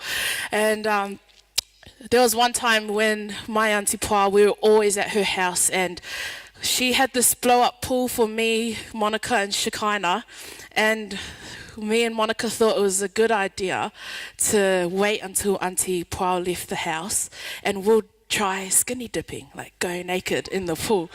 And so it was, you know, we waited, me and Monica, we waited, and Monica was like, oh, she's still in the kitchen, you know, just wait and everything. And it was just a little blow-up pool. And then when me and Moni, we thought it was, you know, she left because we heard the door close. We thought she left, so me and Monica, like, you know, stripped that off. And we stood there, we were like, okay, on the count of 3, we're going to jump into that blow-up pool. And then we thought she left, and then on the count of 3, we jumped in, and the water went out. So it was just us. It was just us two and our bare bodies. And Auntie Pa came around the corner, and she was like, oh man, like, you know, she was like, what is that, you know? And then we've never been that embarrassed, like, you know, in our lives. But I just want to say that my auntie was just the best voice, best laugh. And you know, at our family functions, you can hear her laughing like from the other side, and you just had that feeling of, you know, oh, that's Auntie Pa, when you heard her laugh. And I recently just finished high school in Melbourne, and one of my awards that I was fortunate to receive was the excellence of music performance. And I believe that I wouldn't have received half that award if it wasn't for my auntie's input in my music. And my love for music is from my auntie. And 2 months ago, my grandfather passed away, and these two people, my auntie and my grandfather, influenced my music and the way that I am today. And so you hear all of us saying, Auntie Pao, she shaped us and, you know, she's molded us into who we are. But she really, really taught me how to sing and how to express myself through my music. And if it wasn't for my Auntie Pao, I wouldn't have been singing at my school with Miss Tao, and just I wouldn't have had this great love for music and everything else. And so I encourage you all, just remember that joy comes in the morning. And this isn't the last stop. Joy comes in the morning. And so for my beautiful cousin Shekinah, I look at Shekinah and I see my Auntie Pao immediately, and it breaks my heart, but I can't stop looking at my cousin because everything about my cousin is Auntie Pao. And so I hear Shekinah and it sounds like my auntie. I see her and she's as beautiful as her mother. I see her brother Shebaniah and you can hear him from the other side, and that's definitely my auntie. And my Uncle Dyson, and I just want to thank my Uncle Dyson for the hard work and the many years that he has loved my auntie, and the most important thing is love. And I thank my uncle for loving my auntie when we couldn't be here, and loving her so much that she became such a beautiful person. And she always was, but she became this woman of just I can't even find the word, but she was amazing. And I want to thank my uncle, and I want my uncle to know that you will always be in our family no matter what. It doesn't stop now, and you will always forever be in our family. And to my cousins Shekinah and Sheb, I love you both so much, like our own. And us cousins and the rest of our little cousins, we love you guys so much. And my grandparents and my uncles and aunties, don't lose hope. We're almost there, and we're going soon as well. So joy comes in the morning, and I hope and I pray that all of you guys here find that encouraging, that this isn't her last stop. Joy does come in the morning. And so I love you so much, my auntie. I'm going to miss you so, so much. But I know that you are free of pain now, and that your family will always be here, and we will be here, and we cannot wait to see you in that morning. Sleep well, my auntie. It's only just a rest. I love you so much. Hello everyone, my name's Tamira. If you don't know me, I'm the oldest of Sone, Auntie Pao's youngest brother. I just like to say my favourite memory, or the one that sticks out the most for me, with my auntie. I still live back in Australia, and whenever we used to come to New Zealand, we'll always have family concerts, or time where we'll just share songs and dances. And I always remember Auntie Pao teaching me, Moni and Rachel, songs that she used to sing back in the day. And there was this one time we had to sing an item for church, and Auntie Pao stayed up all Friday night just teaching me, Rachel and Moni, the song. And it got to the point where she was she's still patient with us, but she was like, okay, we'll just go with it tomorrow. And so it got to, on Saturday, it was our turn to sing the item. And knowing us three, we kind of went flat in the item. And so I can see Auntie Sue and my dad giving us the eyes. And then I looked on the other side and I saw Auntie Pao, and she was still smiling at us. And when we got off the stage, she still encouraged us that it was okay, and that next time we'll do better. And so I think it's just those traits of Auntie being patient and being loving to us kids, and just treating us as her own kids, is what I always remember. To our last weekend, I'm just really grateful to have spent the last few days with Auntie. It was Desiree's 21st. And we haven't seen Auntie for the past 2 years. So I'm just so glad that me and Dad could come over to spend Auntie Paul's last days and just witness her last breath here. And I think it's just amazing how God works, and his timing was just so perfect. And I'll just like to share one last story. When Auntie Paul passed away that night, I was just crying in the hospital room, and little Shebaniah came up to me and said, "Tamira, why are you crying?" And I said, "Oh, I'm going to miss your mum. I'm going to miss Auntie." And he just said to me, "Don't worry, we'll see her in the morning." So I'm just so happy that Auntie Paul just installed that faith and her love for God in her little Shebaniah and Shekinah, and I'm just so grateful for her teachings and her encouragements for all of us. Thank you. I'll miss you, Auntie.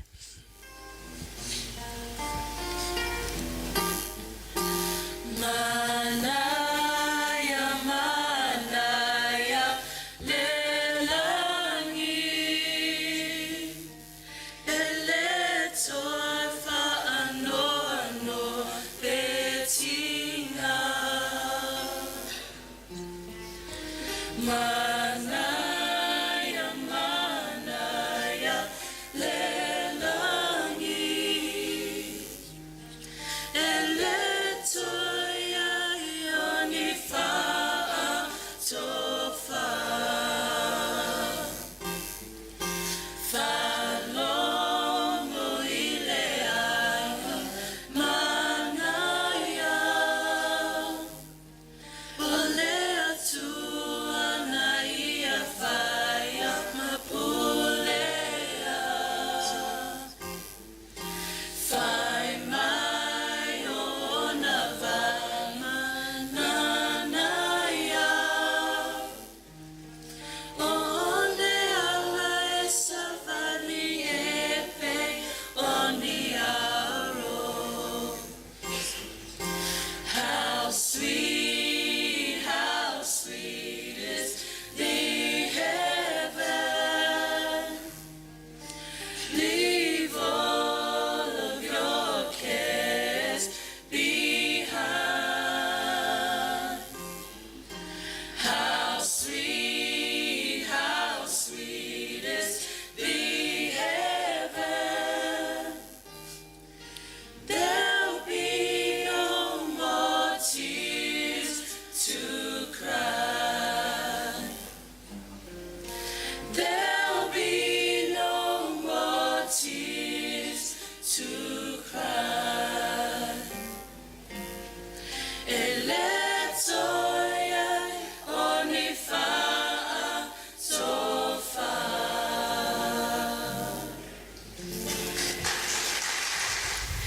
I'm Dyson's sister. My name is Anna Marie Moore. By my side is my brother Joseph Rocky Caressa. In honour of the Tuaoi family, we thank you for this opportunity that we could stand here as in-laws to show our respect for beautiful Puao. I'm going to keep mine really brief, but this is what Puao means to me. She was a principal at Wanganui. She was a teacher. She was a music choir master. She was a band master. She was also a counsellor. That is something really special that us as in-laws reaped from beautiful Puao. Whenever our family ever had any disputes, you can guarantee that Puao can bring you right back to your childhood and enjoy the innocence of any complication that you may have in your adult life. For me, Puao had so many gifts. She can change any heart or present in that room. So that's all I have to say about beautiful Puao. She can be any character that she wanted to be in any situation that you were in. So if I was angry, she knew how to tame me, let alone Rocky, and also our relationship that we had with Dyson. But that's how unique Puao was. She had so many qualities, and we cherish that. It's something that we will always hold. In every event, whether it was my daughter's 21st, my dad's 70th, to Dyson's 50th, how she organised your birthday. She hosted your special day. To my son getting married just not long ago. That was my last time to see beautiful Puao. She came because her little boy was part of the party, the wedding party. She made an effort just to be there for the love of my son Jim and Mel. So this is my tribute to such a beautiful woman who impacted our lives, exactly what Des said, who's also an in-law. If there's anything for me to leave behind, is exactly what Des said. It's found in 1 Corinthians chapter 13:13. This is what I think of when it comes to Puao. And now abideth faith, hope, love. These three. But the greatest of all is love. That's how I will always remember Puao. I also like to say a special thank you to Sue and Fitu. Every Caressa function, because you were living in Auckland, you were always there for your sister, both you and Fitu, your beautiful daughters, and I'll always remember that. And also to the extended Tuaoi family, thank you for accepting us as your family as well. So thank you for your time.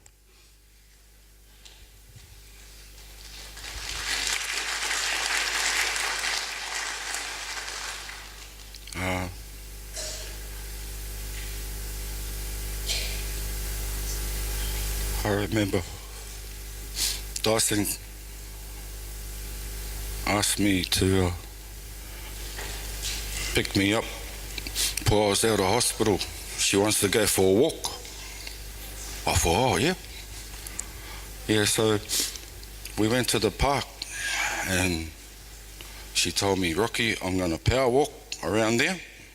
And I said, yep, and I'm going to power walk that way. So we met.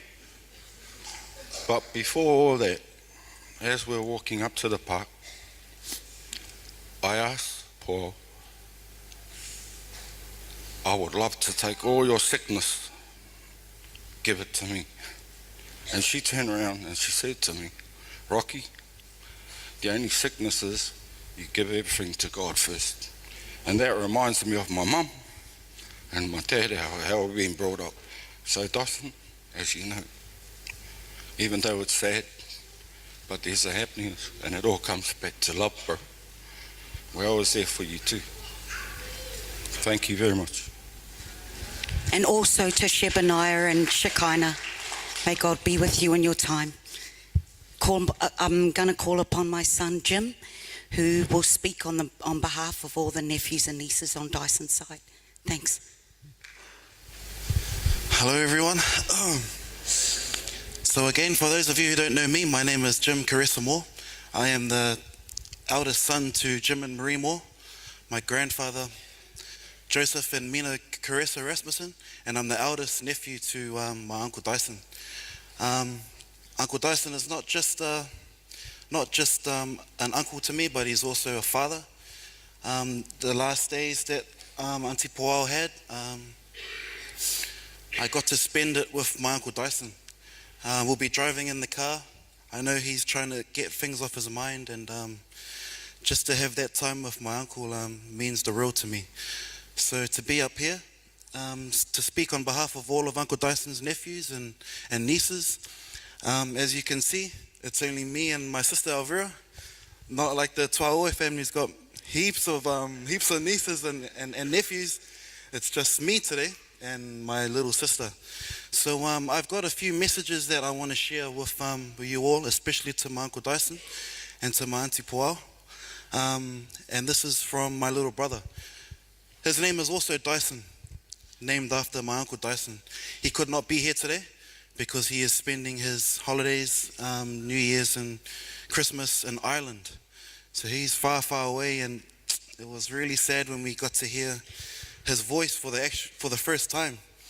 And we had to break the news to him that Auntie Puao had passed. So he's given a little message that he wants to share with my Uncle Dyson and to my auntie, which my little sister Elvira, she's going to share with you.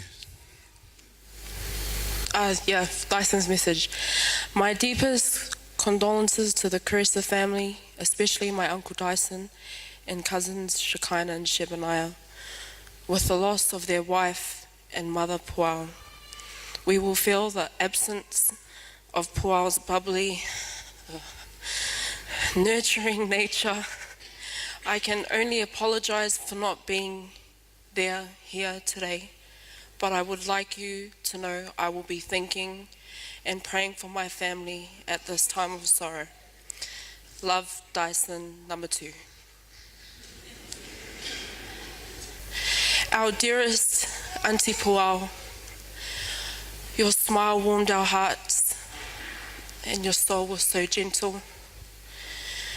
Your presence was so positive.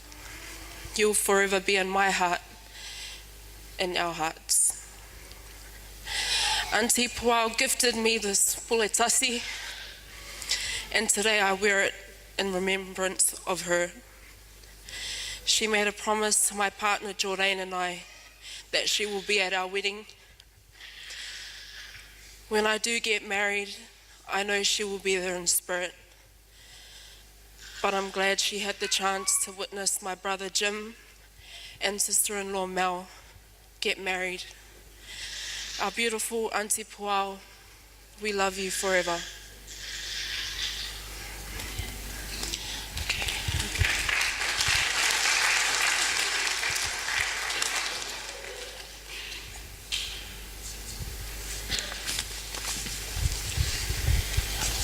So that's Elvira and Dyson. We're the children to Marie and Jim. Also apologizing that my father could not be here today. He's had to go back to Australia, but he sends, I also speak on behalf of him. My Uncle Dyson also has, and Auntie Puao, also have 2 other nephews and nieces. So that's my Uncle Rocky's kids. That's James and Sarah. They live in Australia. So out of everyone, it's me, the oldest, and then it goes to my little brother Dyson, then it goes to James, who was in Australia, then it goes to my sister Elvira, and then Sarah. James and Sarah live in Australia, and they've wanted me to share something with you, Uncle Dyson.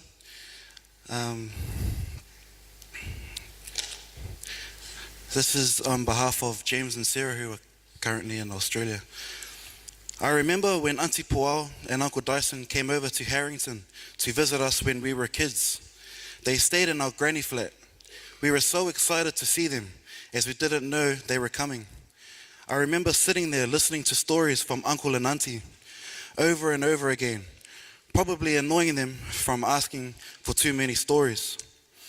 Auntie Puao, in my memory, was the most humble lady and was so lovely to all our family.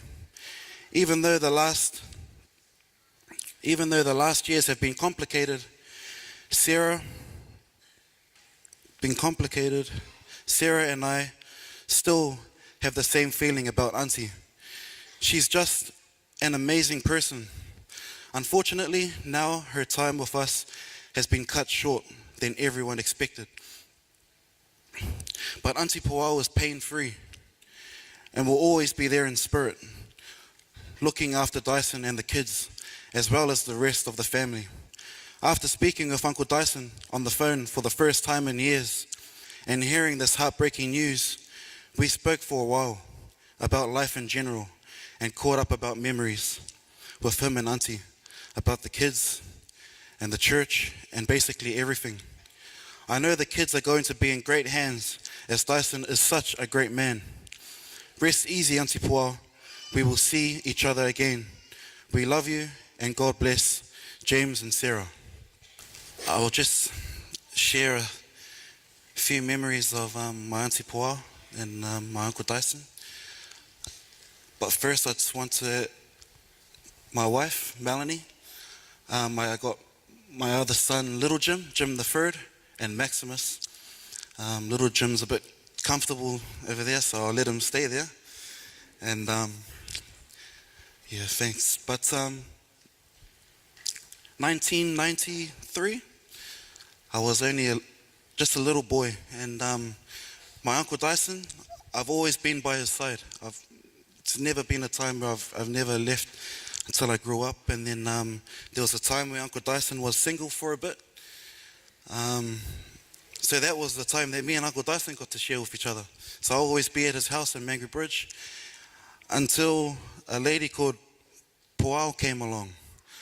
And there's a photo there of all of us sitting down in our lounge. That was the first night that Uncle Dyson introduced Auntie Puao to all of us.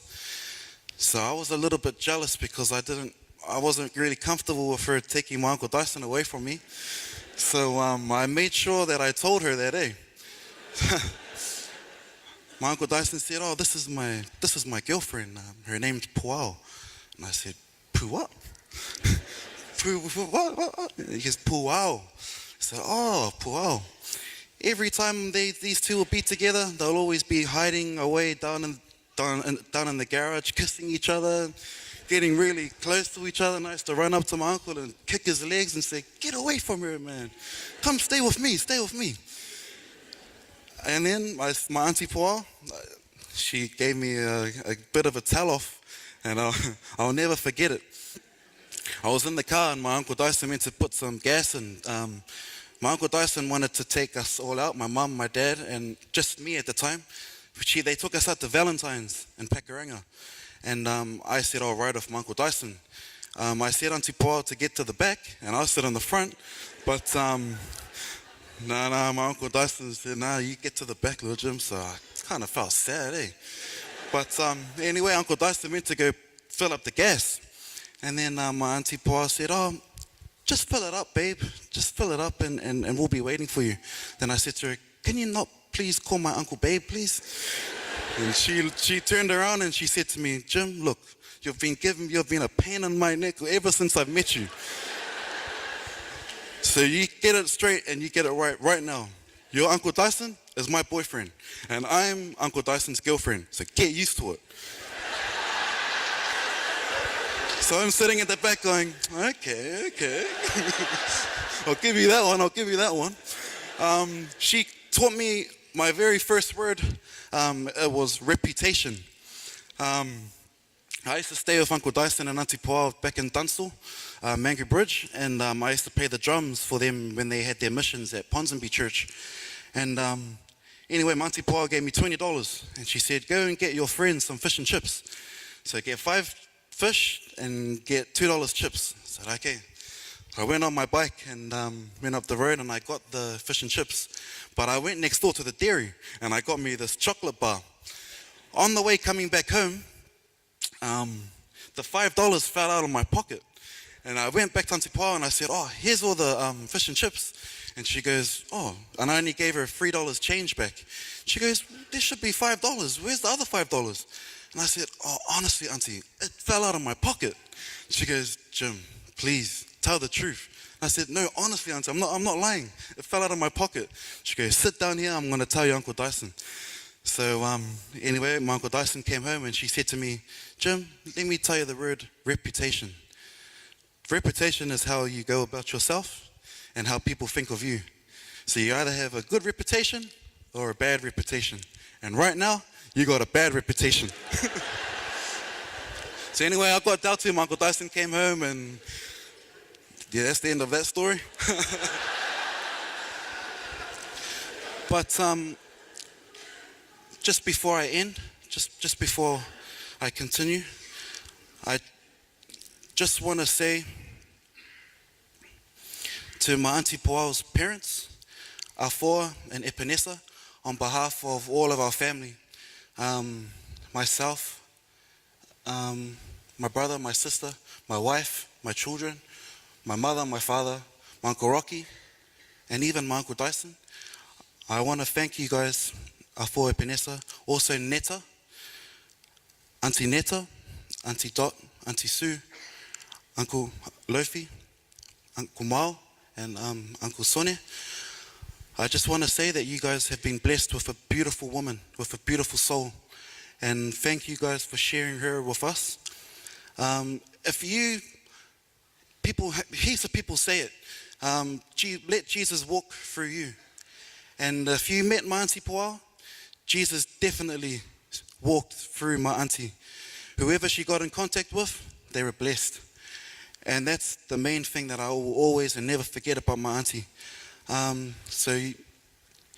Thank you very much, to your family, Epenesa, and to the rest of the siblings, and also to all the nieces and nephews. I have some other good stories of myself, Arnold, and Terence, when my Auntie Puao and Uncle Dyson got married.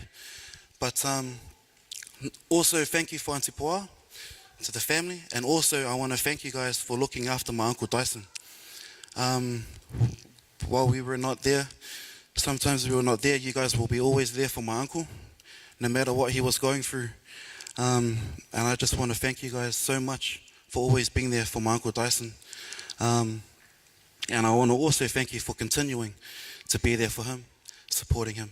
So on behalf of all my family, I just want to say thank you very much. And just before I end, I just want to share a song. 2006 was the first time myself and my Uncle Dyson got to play together. And my Auntie Puao was the one playing the piano at the time. Auntie Puao was behind my mum. My Auntie Puao was my next #1 fan. If I put anything on Facebook, she'll be the first one to comment. And she'll always explain to me, always go far, just like your Uncle Dyson. But you're also past your Uncle Dyson. So she didn't have to tell me that because I already know. But but it really felt nice coming from her. But she was also musical as well. So I'll never forget the day that myself and my Uncle Dyson got to play with each other, the clarinet. And she played on the piano. And the song that we played at that time was He Touched Me. So I'm going to do that song again. If I can just call up my uso Matthew to come and play for me. As I play this last song to my Auntie Puao, I know right now I'm not just going to play this to her, but I've now got this opportunity to play it to my Auntie Puao and to my mama, because I know that my Auntie Puao is there with her right now. That's my Uncle Dyson's mum. So again, thank you guys all very much. To see everyone here and see how many people that this beautiful soul has touched just means so much to me. And I want to thank you again for this opportunity, for giving me. And God bless. Take care. Thank you.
Thank you.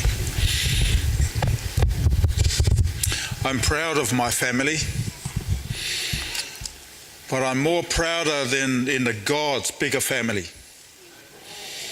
Because this is what it's all about, isn't it? We have been comforted, by all of you guys. And I thank you. And I think the whole family thank you. We have cried bucket of tears this week. Tears of salt and alkaline. Tears of grief and joy all together because of the comfort that you have been given. I want to just share one or two things in memory of Puao. I'm the uncle, and I've known Puao when she was 3 years of age. So I got a lot of memories of her, and all wonderful memories. And but I guess the great connection that her and I've had is a spiritual connection. And she loved and I loved, connecting up on the spiritual side, talking about God, talking about heaven, philosophizing, and quite a few other things. And my wife also got memories too. And when I asked my wife, who's known Puao when she was, again, 3 or 4 years of age, she said to me, they were all wonderful memories, but the one that sticks out to my mind is the recent one when we came to New Zealand about, in August this year. And the whole family took us out. So we were having a dinner together, and Puao was sitting opposite her Auntie Margaret. And Puao can't quite cut her food sometime. And she leaned across to Mark and she says to her, "Can you cut my food?" And for Mark, that was an incredible thing. It was an act of connection. And so when I asked Mark what was it, and she said, this is, when she asked me to cut her food, and for me, that is an incredible connection. And, but there's a text. There's a text that I want to read. It's found in 2 Corinthians 5, verse 20. And this is the first line, "You are my ambassador." And my paraphrase to it is, "Puao, you are my ambassador." And you know what? The blood that flows through Puao's veins is the blood that just witnessed. It's a true ambassadorial blood. She runs in her blood is all her ministries, all her different ministries, all her different roles in this family and in the church, all her families. She carries with her family, her Tuaoi family. She is a representative of that. She carries with her Samoan, Tongan blood. And she's proud of that. And she carries with her, all her other ministries. She carries with her Dyson, she carries with her. So she is an ambassador and in an incredible way. And most of us have been touched by that. And so, for her then, and I'm so proud. I'm so proud of this family. And I'm so proud of my niece because she is a true ambassador, not only for the family and all her other roles, but also, for God. Puao's name has always been in the lips of our families, and it's always got something to do with planning doing this. But now it's going to be spoken of as a beautiful memory etched in our minds. Nothing more to be added on or subtracted to her life record. She had run her race, and the judgment has been done and concluded in many of our minds about her life. And as an uncle, a crown of gold is waiting in the hand of Jesus to place in her head. And I believe that that will be very soon.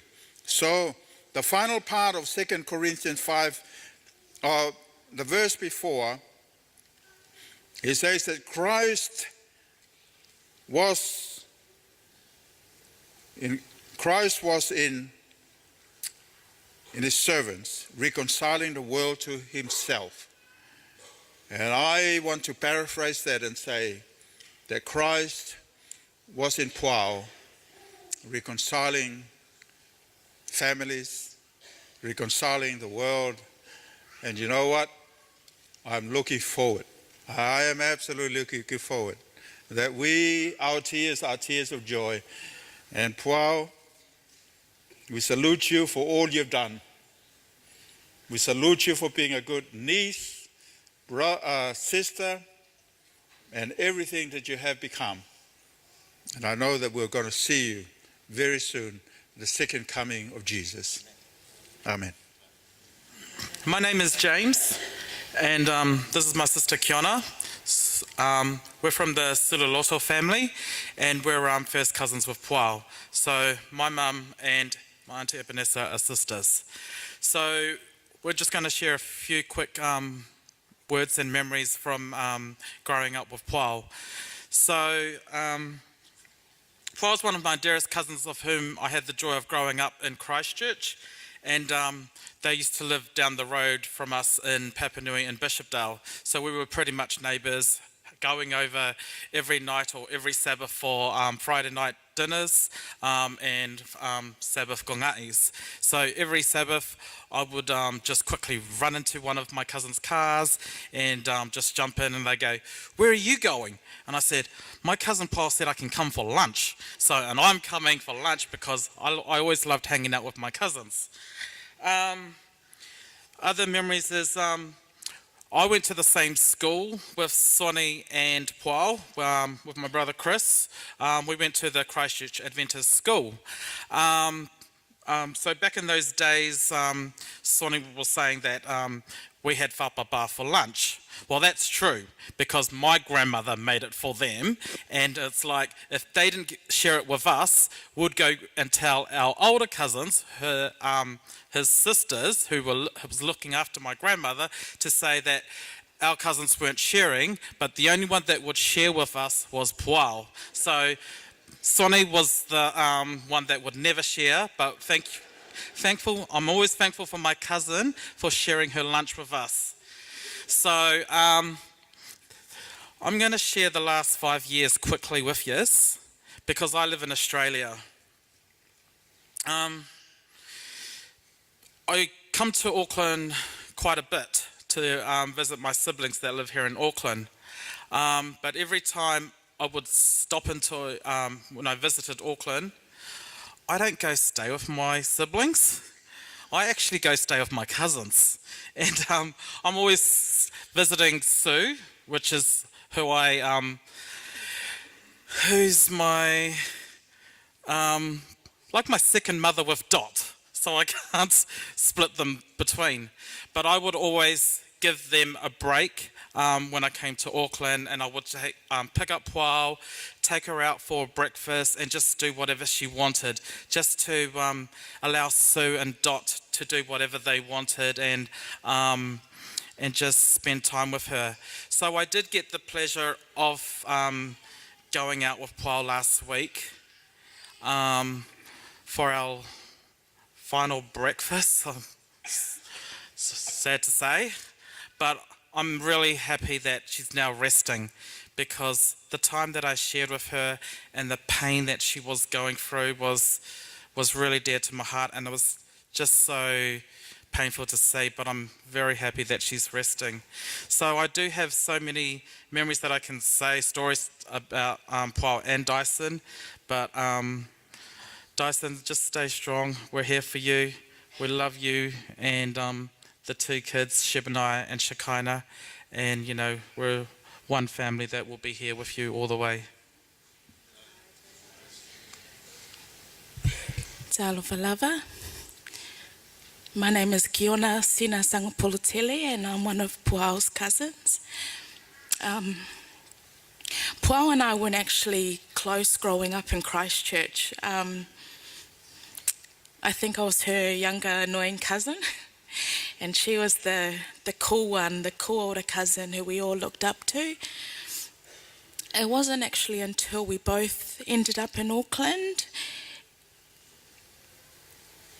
and we bonded over our daughters when we became first-time mothers.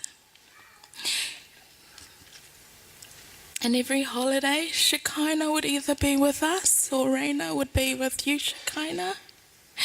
But of course, as always, Pua would do all the planning and tell me who was sleeping where and when.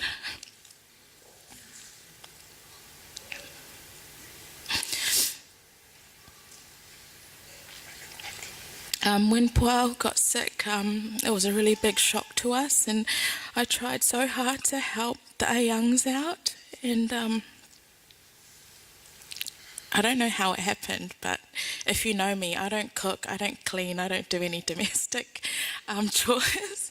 But one Sabbath, I was in charge of Puao's Sabbath lunch, but I forgot, and I tried to go get her some sushi. And I walked in the house and I knew she wasn't going to eat it. So I called up my brother, who's a minister, and I said, "Bro, do you have any lunch for me? I forgot Puao's lunch." And lucky he came and he saved me and brought her some salmon. But I'll always remember her love for me and my kids, especially my husband. When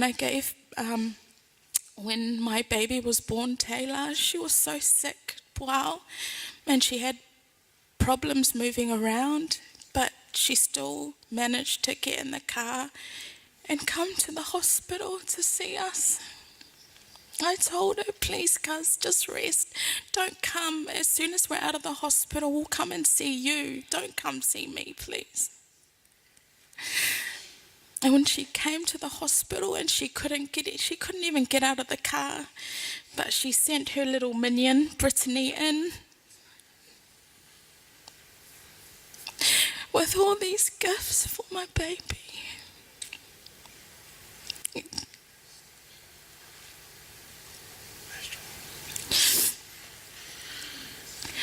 We were born first cousins, but you died and you were my sister, and I love you forever. Okay, what are we doing? Is that him? That's it. Yeah, love up. She likes it.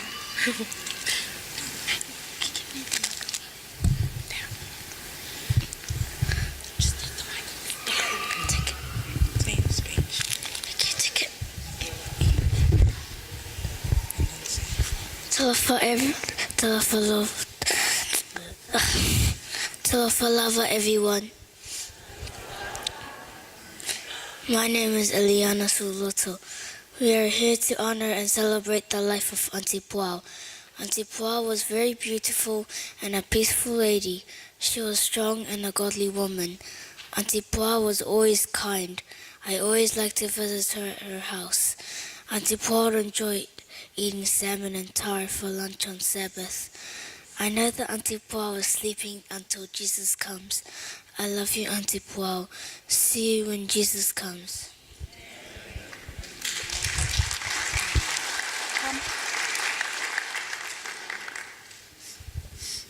You don't have to.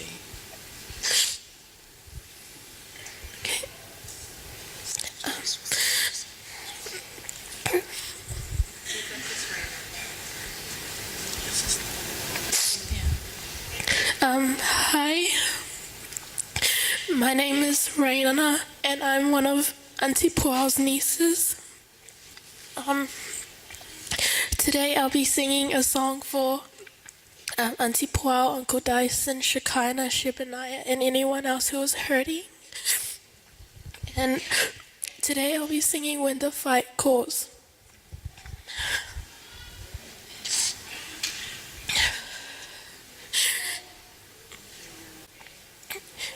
You've overcome this world with love and made my fight your own. I lift my eyes and throw fear aside and sing out into the night. 'Cause even when the world caves, even when the fight calls, even when the wars wage, oh take heart.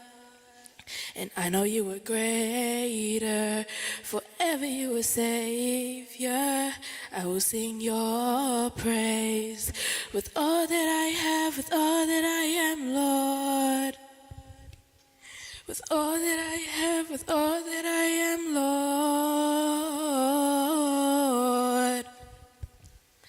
I won't let the storm wither my heart, won't let the darkness beat me down. Sing in the night, my hope alive in you. I'll walk through the fire and not be burnt. Pray in the fight and watch it turn. Jesus, tonight I'll give it all to you. I'll walk through the fire and not be burnt. Pray in the fight and watch it turn. Jesus, tonight I'll give it all to you. 'Cause even when the world caves, even when the fight calls, even when the wars wage, oh take heart. And I know you are greater, forever you are Savior. I will sing your praise with all that I have, with all that I am, Lord.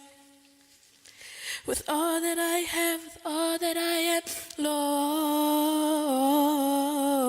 Lord. Thank you.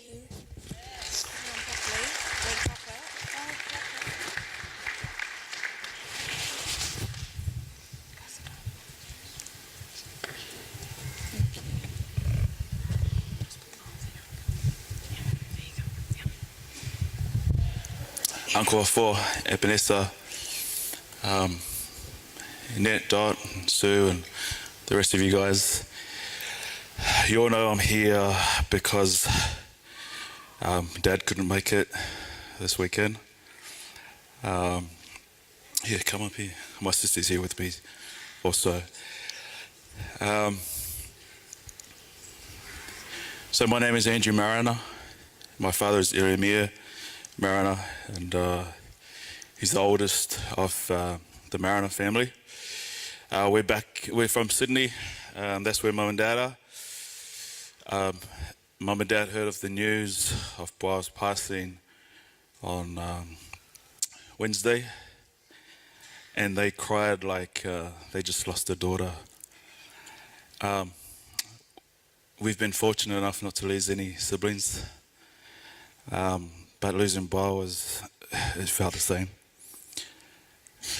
We grew up with Twaoes and Rick and Grant and James and Kiona, all those guys here in Christchurch.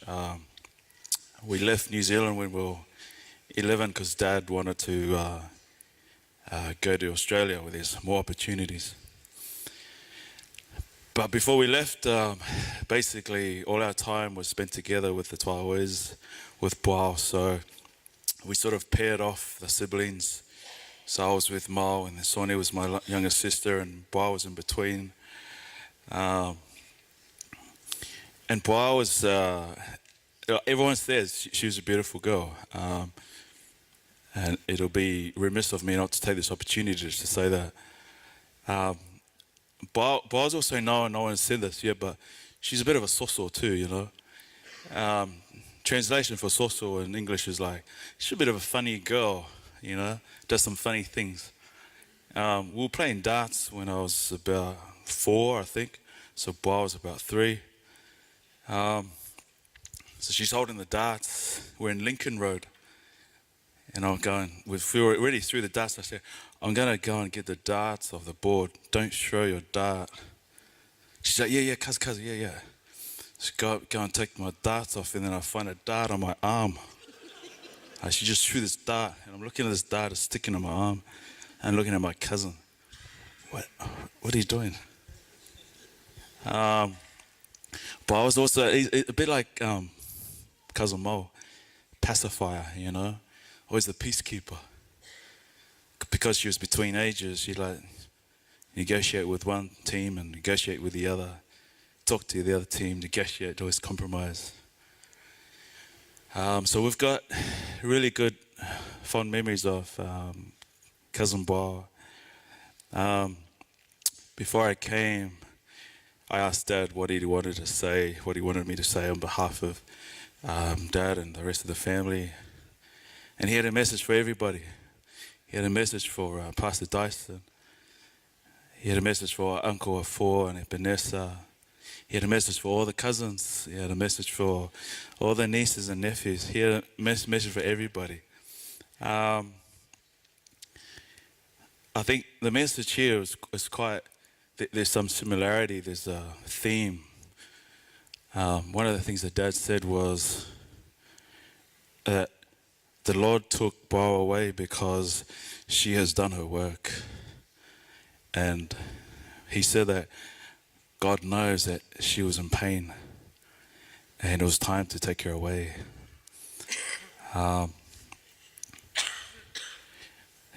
He said it doesn't matter how much pain she was in, she continued to do Lord's work. And he said that Uncle Afo always follows her everywhere she goes because he knows how unwell she is. But it doesn't matter how much she was in pain, how much she struggled, how unwell she was, she'll always continue to do the work with Dyson. And that's one thing that Dad said. She done the Lord's work, and the Lord took her home. Her work was done. So, look, we want to thank you on behalf of my dad and my family back in NZ and in Sydney. Thank you for inviting Mum and Dad. Unfortunately, they couldn't make it. They said that they're here in spirit and that they know that Boa will know that they're here. Mum and Dad are very sorry about the pain that everyone feels, and they feel that pain. They share that pain with your family. Do you want to say anything? Say anything? No, it's okay. So I want to thank you for your time.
We're going to invite Dyson's family, the Pukapukan family, to come forward now. But while they do that, while they're preparing and setting, I'm wondering if you'll just turn to someone beside you or even behind you, and maybe you share a little memory that you have of while they're coming forward. Would you do that for us?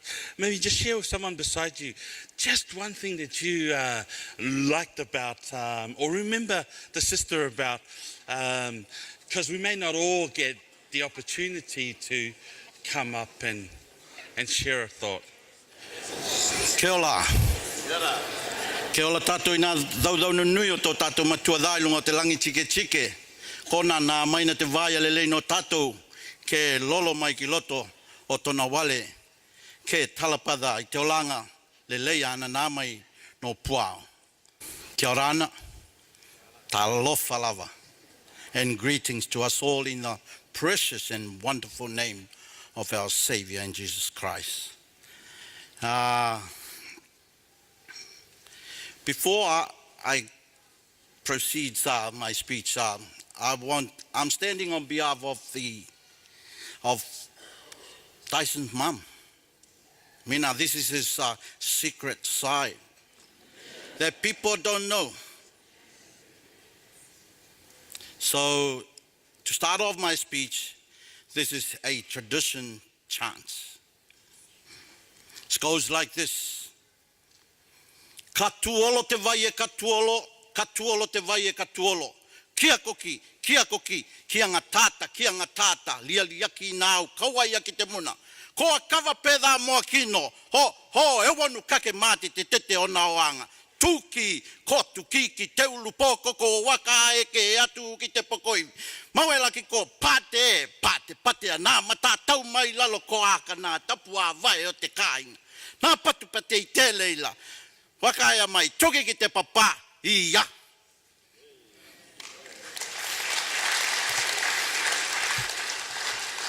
Samoa was mentioned in that chant for a reason.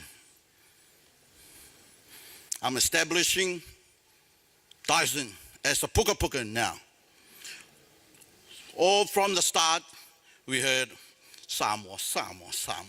But that, like I said, is secret side. Mum, my auntie Mina. Auntie Mina came out of a family of 11 children.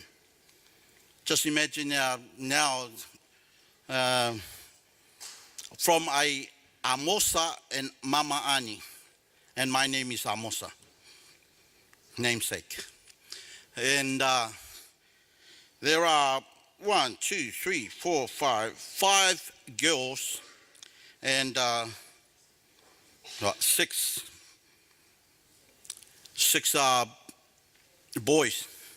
And Auntie Mina, 7. She is the 7th child of Amosa and Ani. That's why I'm proud to stand on behalf of my cousin, Dyson. The thing that I'm so proud and standing on his behalf for the Pukapuka family, we are 5th generation 7-day Adventists. Our parents, forefathers, established 7-day Adventists on our tiny islands, Pukapuka. Let me tell you, Pukapuka, it's just east, north, on the rising sun in Samoa.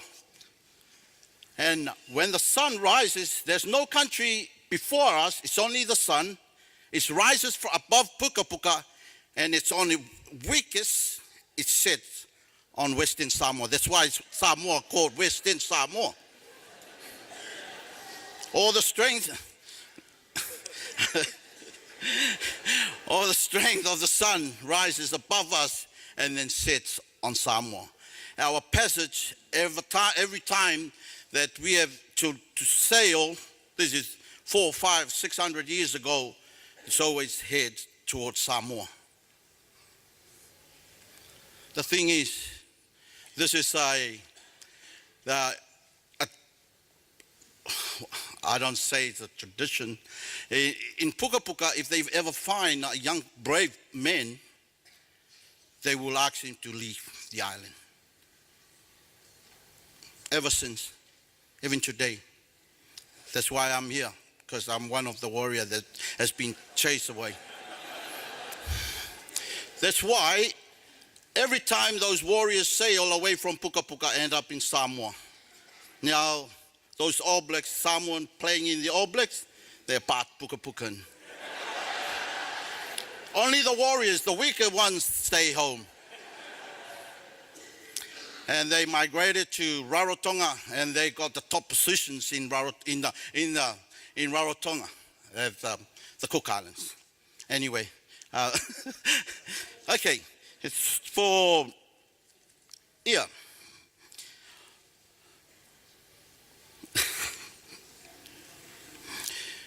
Hey, thank you to the Toa Oi family. Thank you for having our son.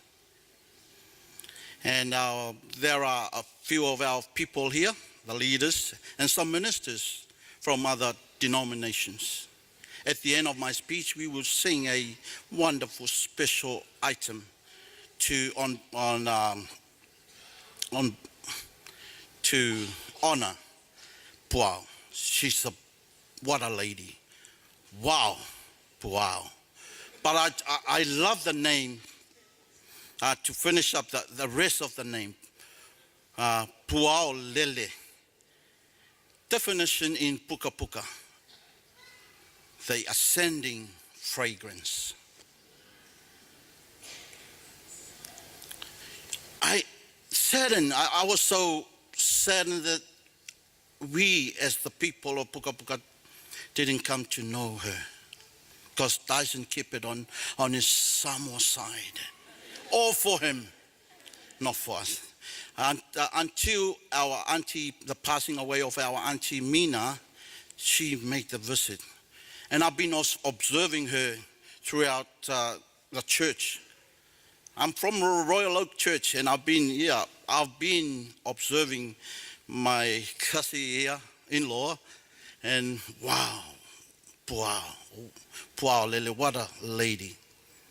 Like all that you have testified tonight, thank you so much for having us part of that family. And I'm not gonna drag, but thank you, Dyson, for letting me this opportunity to speak on behalf of our family.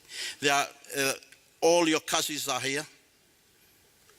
They are in the midst of like Chino and then Mosa and all your cousins are here supporting, and our prayers goes to you and your two kids, and also for the Kuresa and the Tuaoi family. Something Puao Lele, the ascending fragrance. This is our speech of moments for her. Puao Lele, our sweet fragrance. Ascend and fly. Fly to your resting place until your Redeemer returns. So I'm going to end over here, and there's an old chorus. Some golden daybreak, Jesus will come. Some golden daybreak, the battle has won. We shout for victory, break through their blue. Some golden daybreak for you and for me. May God bless us. There's a text, my favorite, goes like this in Proverbs 18:10. The name of the Lord is a strong tower. The righteous run to, and they are safe. May God bless us.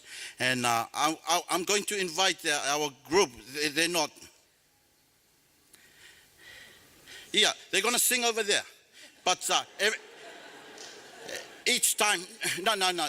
Each time we sing this song, can I ask that congregation to be upstanding as we sing this in honor of our lovely fragrance aroma puao. Thank you, Dyson. Please be all upstanding.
Hello for everyone, especially to Pastor Dyson, Carissa, your children Shekinah, Zephaniah, and the grieving families. I'm quite conscious of the time, so I'm going to actually just summarize briefly what I'm going to say. I'm Siniva Sandra Vala'au, first cousin of Pastor Dyson Carissa. Tonight, I'm honored to speak on behalf of the bigger, extended Carissa family, from near and afar, in paying tribute to someone we dearly loved and admire, our one and only Puao Carissa. Puao was a godly woman. She loved her God in everything she did, everything she said, no matter where she went. She was a graceful woman who would lead in any area given.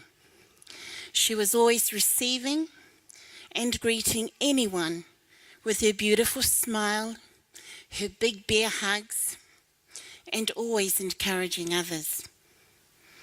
She was the right hand to her husband, Pastor Dyson Carissa. As we have heard throughout this evening, she was the administrator, or you could say she was the manager. She ensured that everything ran smoothly. Everything, nothing was missed, and no one was ever missed. In an example, on the 20th of December 2015, Pastor Dyson officiated our son's wedding. Unfortunately, Puao couldn't attend because she was very ill, but her presence was there. She had called Pastor Dyson just before the main service and reminded him of the things that he needed to remember and the things he shouldn't be doing. And just before he was about to do the service, I noticed he still had his sunglasses on. I whispered out to my grandson and I said to him, "Nudge Uncle and tell him to remove his glasses." Pastor Dyson looked at us, he giggled and he laughed, and he said if Puao was here, she wouldn't be very happy. She would have actually growled me, but very gracefully she would have.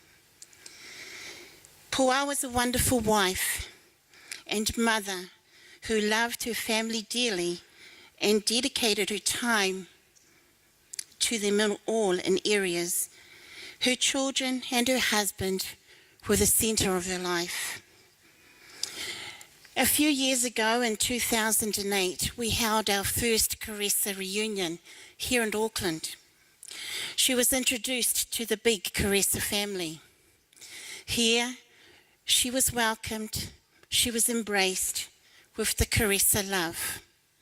And we too received that love from her. Some people say, behind a good man is a good woman. I'd like to say in Dyson and Puao's case, there was none of that. They were, and still are today, a team. There was no one in front, while the other worked in the background. Dyson and Puao worked in unison, and we all know that, and we all seen it, side by side. So tonight, I can surely say, and I can surely vow, beside a good man, there was a great, great woman. Puao was a warrior, and she had that fighting spirit that she would never give up, no matter how big or how small. She fought spiritually, physically, and mentally, but she was always accessible to anyone and everyone. She was very proactive, a woman who did nothing in halves, always had time for anyone who needed her attention. And so I say, in the end, Puao lived her life and used her God-given talents to serve him, to serve her family, and to serve others. And there is a saying that goes like this: only one life that soon is past, only what's done with love will last. Only one life that is soon past, only what's done with love will last. I'm going to ask my Caressa family, the big extended family, to come forward, and we're going to sing a special song for Puao, Dyson, Shekinah, and Shebaniah. This was a song composed by our great uncle, I'inga Sauni Caressa, who is Pastor Dyson's Caressa's grandfather. He was also the one who wrote the Samoan national anthem, Samoa Tulai. Perhaps you can see where Pastor Dyson Caressa received his musical talent. The people of Samoa had also taken this special song we're going to sing tonight as their second national anthem, Lotanu'u Sa'o Whanawai. It shows one's love to his land and to his people. For many, it is a love song. It's a stirring celebration of Samoa as a country and as a somber plea for us as a people to hold on to our inheritance, our pride, and our dignity. This is our love song to Puao, Pastor Dyson Caressa, and their children.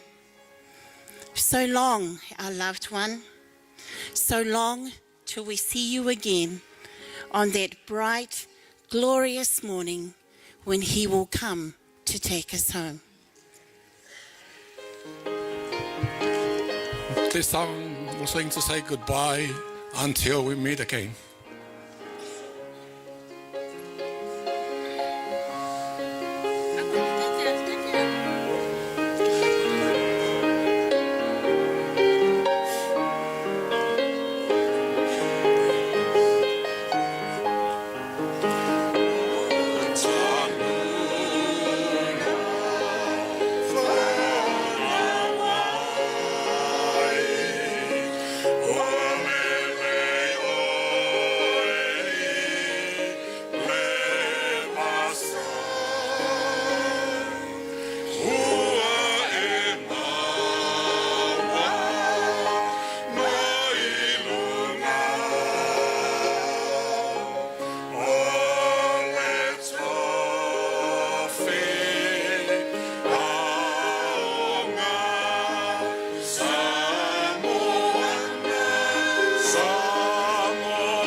Good evening, and talofa lava to everybody who are here tonight. My name is Susanna June Taulapapa. I am part of the Mariner huge family. And for me to Puao, we are second cousins. My dad and Auntie Epenesa, they're first cousins. So on behalf of the Mariner family, here is your molimau. And before I say my molimau, I'm not going to say a big one. I want to pick up very important part of our relationship with Puao, because she is not only a cousin to me, a sister to me, and a mother to my kids. Okay, my boys, Eddie and Elion, all the way from Brisbane, Queensland, I'd like to call them to come up because they want to play a part for this big part of her life tonight. Elion and Eddie, Elion wanted to sing a song tonight on behalf of our family. So Eddie, he is my older son, or my second son, pardon me.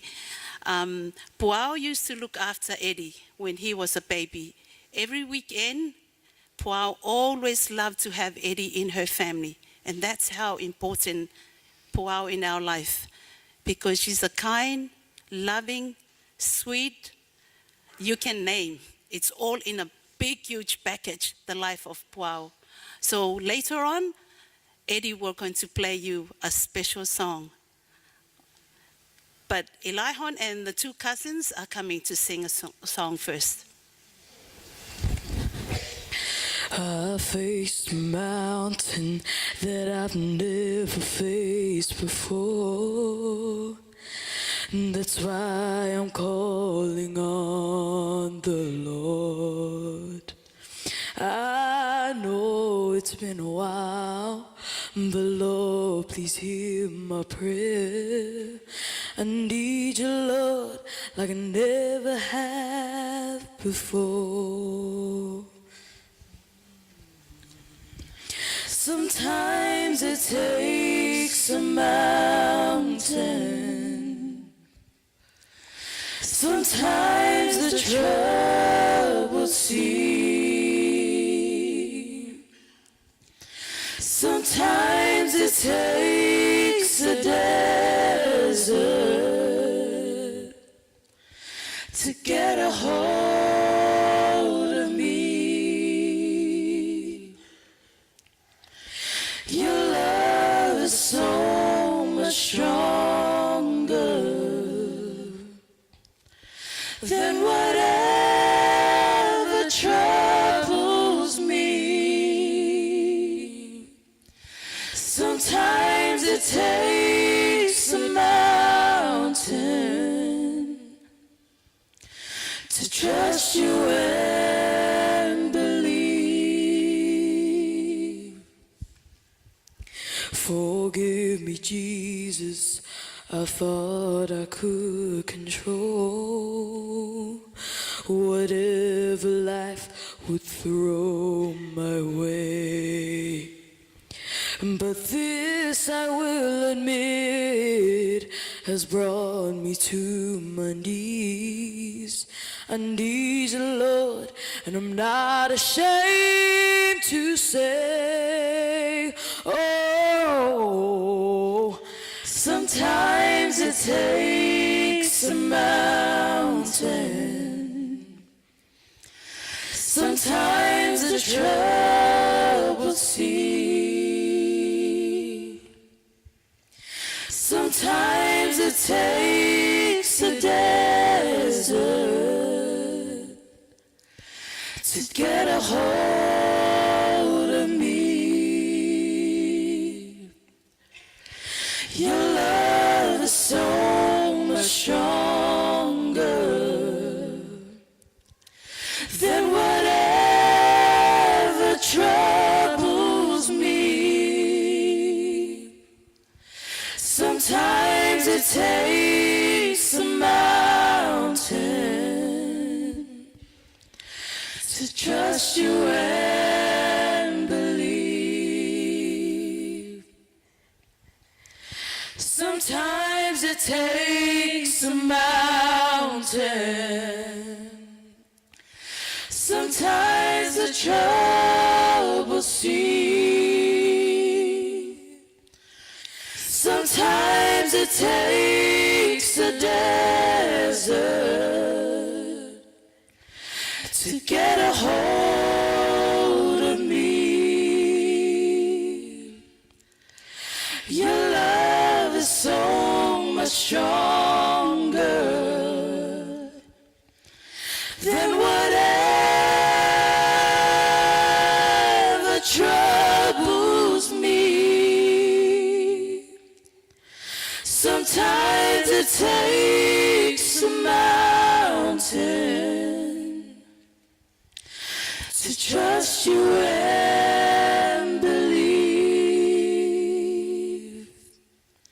Sometimes it takes a mountain to trust you and believe.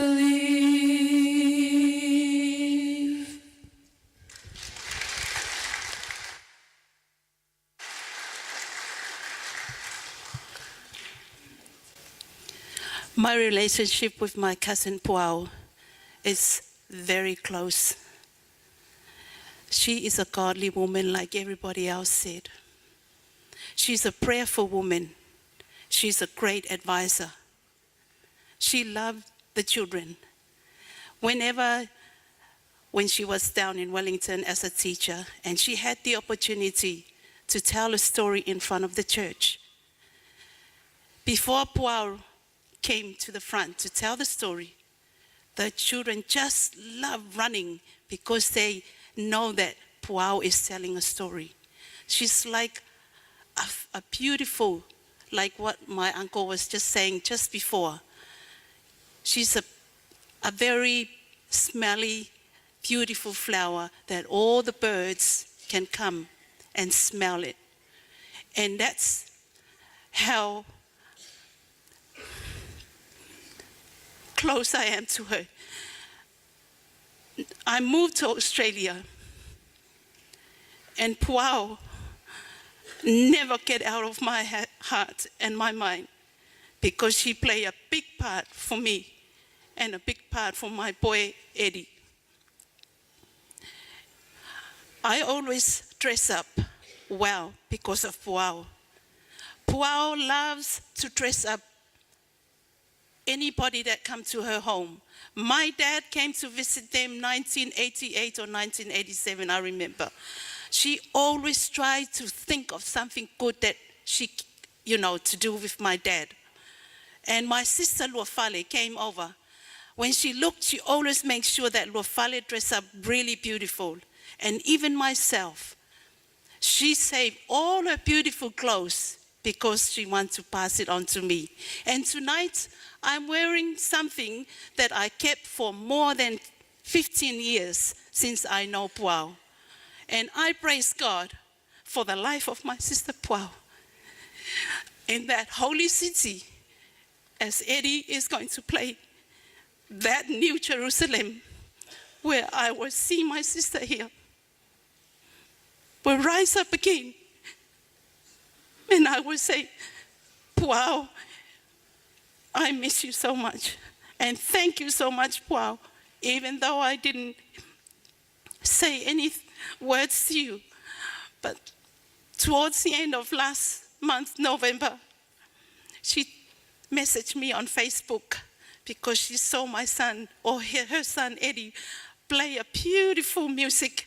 And I put it on Facebook, and she related on it and said to me, Kaz, that is a beautiful, beautiful piece of music that my son plays. Send him to me. I want to spend time with him, without knowing she is going to go. Rest in peace until that glorious morning, and until we see you in that holy city. My dear Eddie, or the son to her, he was going to represent that piece of music. Thank you.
Kia ora ana, talofa lava and greetings. My father's name was Christian Johan Goshi, very Samoan name.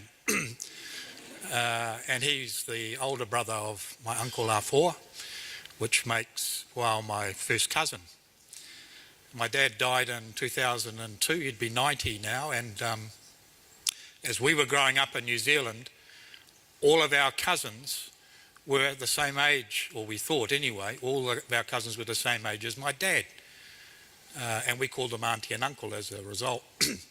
And it wasn't till about 15 or 16 years ago that I got to know that I had this wonderful group of cousins that you've heard speak tonight about their beautiful sister.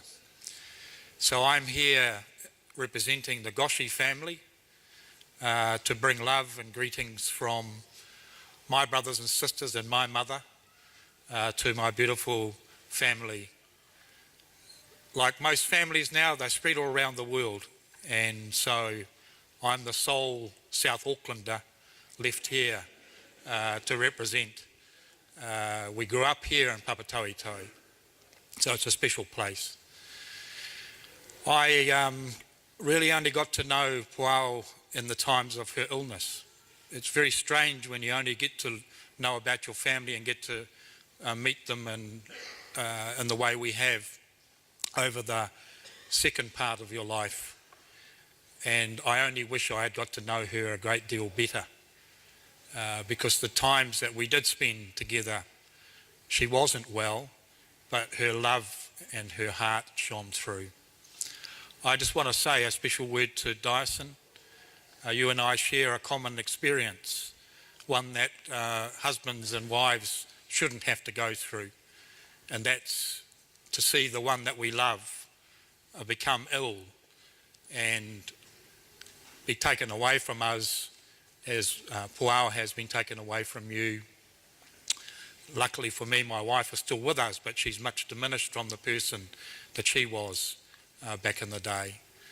So my heart goes to you, Dyson, for what you've had to go through with your beautiful wife, and it's a thing we share in common, and it's a pain that we share.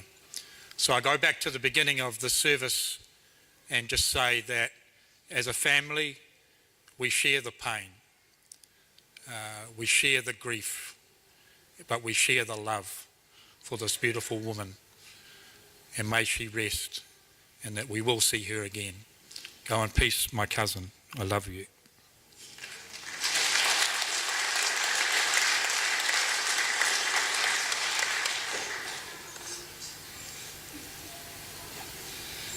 Thank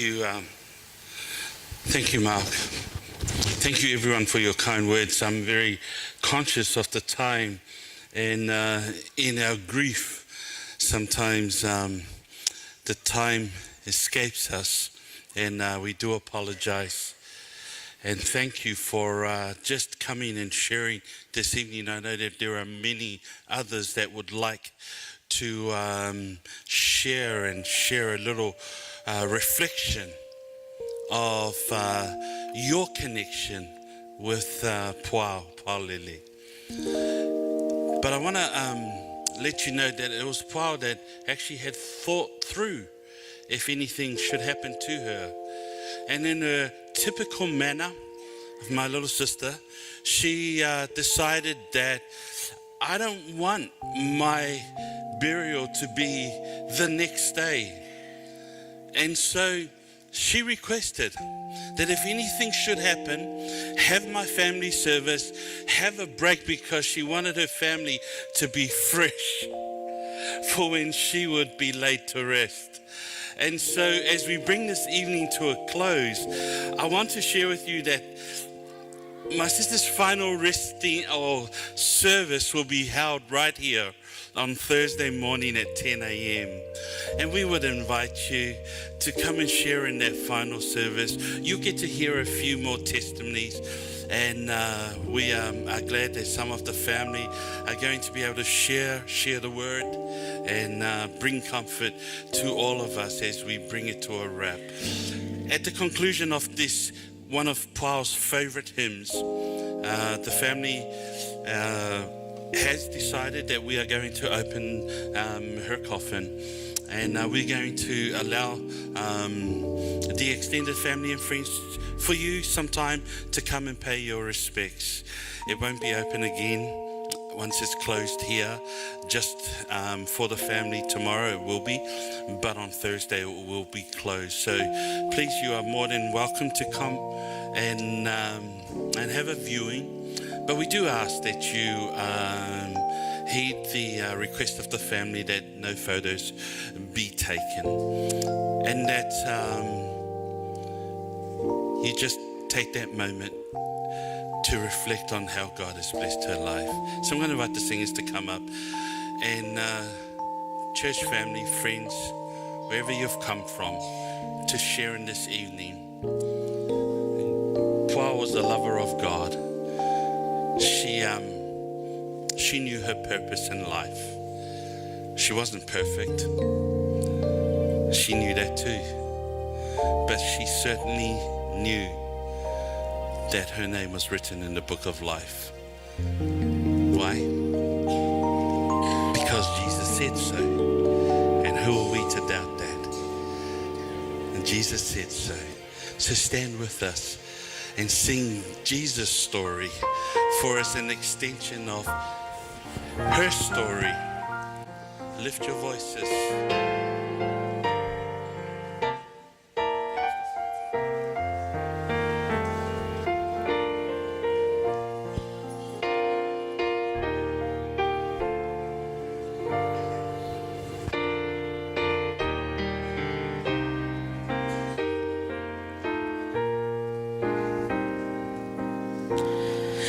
Blessed assurance,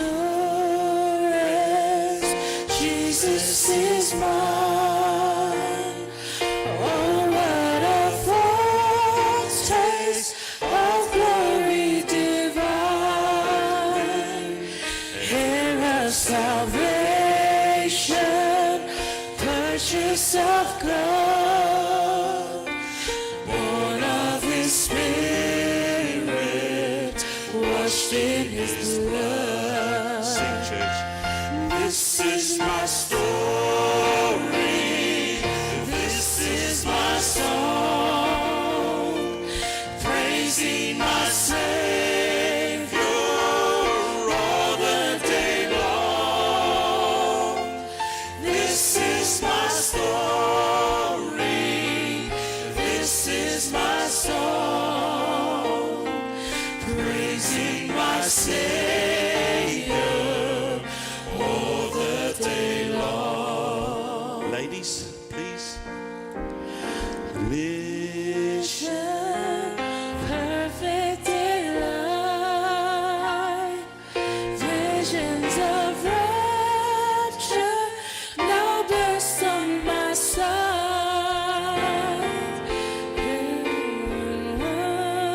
Warning, bring from above,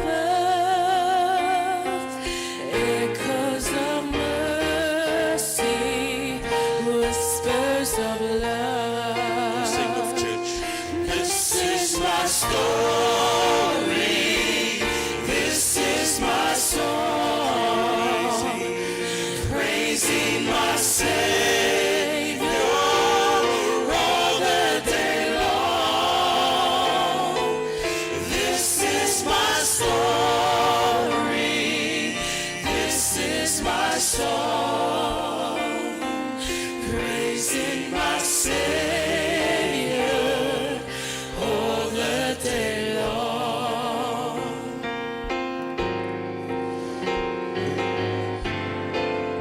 This is my story. This is my song, praising my Savior all the day long. This is my story.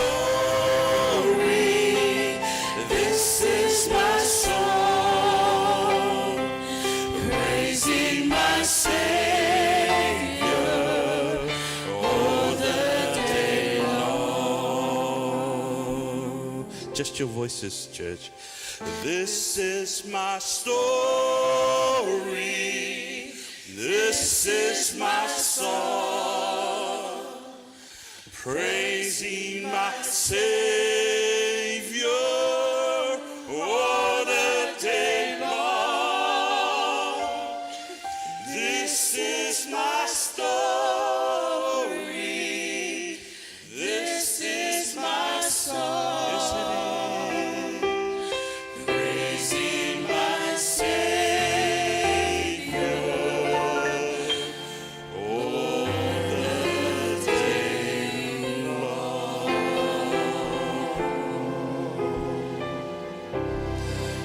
Father, we thank you that the testimonies, the stories, the reflections, the songs that have been shared as we've honored Puao Lele and other stories that exist within this room are but pieces of the puzzle that are, as they connect and they are shared and they are put together, paint a picture of Puao Lele and how you used her, how you brought her into this world, into a little family, and how she moved outside of that family and grew her family, and then in a church family, and then as she had her own family, and it continued to grow. And we come to tonight, Lord, and we've seen the journey that she has been on. And we are honored by the fact that every one of us in this room was a part of it. And so, Father God, we thank you for the love that you showed each and every one of us through your servant. And as we continue to honor her in the next few days, Lord, may we find amongst all of this grief your glory. May we see you shine, because that's how you raised your daughter, to always deflect the honor and glory to you. She's asleep, and we're confident of the fact that one day very soon that trumpet is going to sound. And my sister, Tyson's wife, Shebaniah and Shekinah's mother, my parents' daughter, nephews and nieces' auntie, she will get to fly heavenward before we do. We look forward to meeting her in the clouds. So thank you for being present here tonight, for the refreshing our souls and pouring a cup of cool water, because your people have come together to comfort one another. This is our prayer. May we continue to tell her story, which is a part and an extension of your story, so that you may be glorified. In Jesus' name we pray. Amen.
Folks, because of our time restraint, please, you're more than welcome to make your way forward if you would like to pay your respects.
never know the gift you've given me.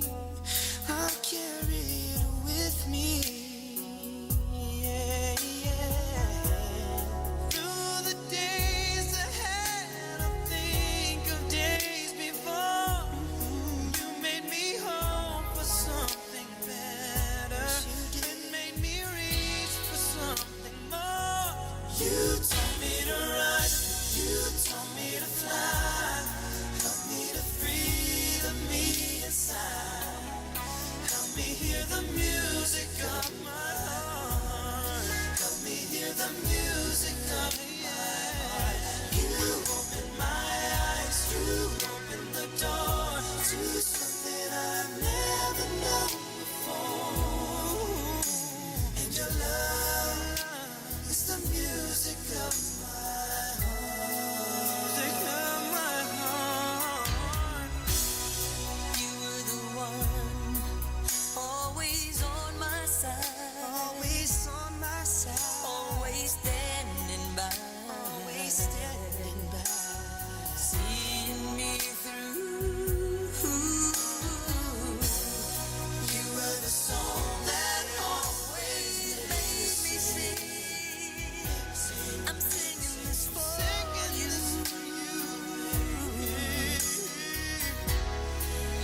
Everywhere I go, I think of where I've been, and of the one who knew me better than anyone ever will again. You taught me to run.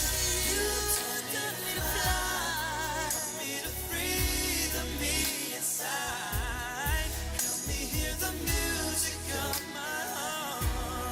Help me hear the music of my heart. You open my eyes. You open the door to something I've never known before.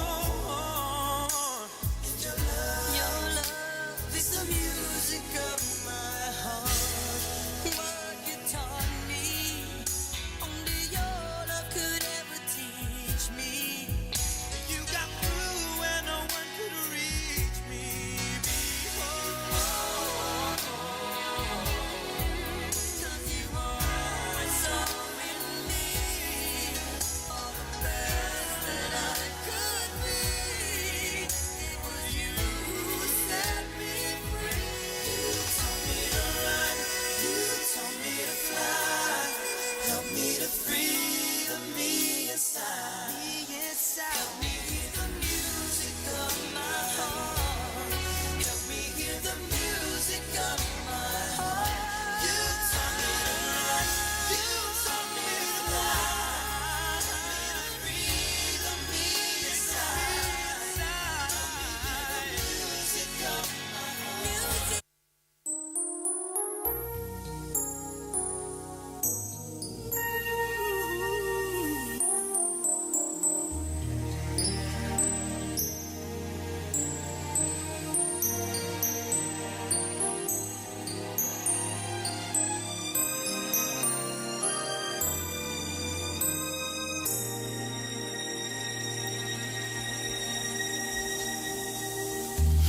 Thinking back when we first met, I remember what you said.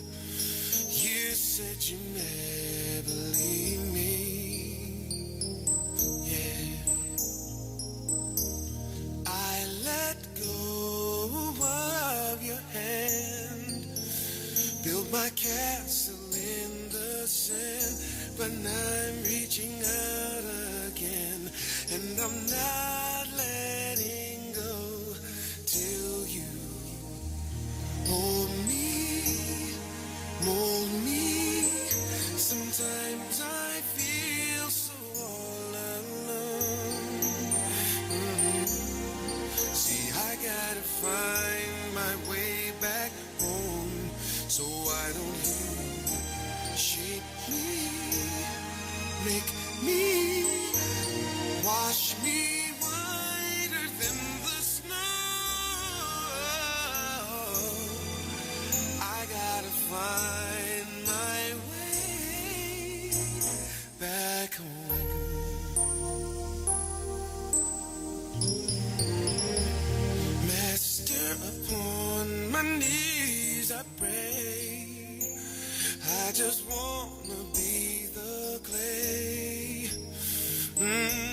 put your arms around me. Yeah. Place my life in your hands. Lord, I know I'm just a man. Know you understand. This time I'm not letting go till you anoint me, appoint me. Sometimes I feel so all alone. See, I gotta find my way back home. So why don't you chastise me, baptize me, wash me whiter than the snow. I gotta find my way, 'cause I'm lost and alone. I've been wandering long enough to know.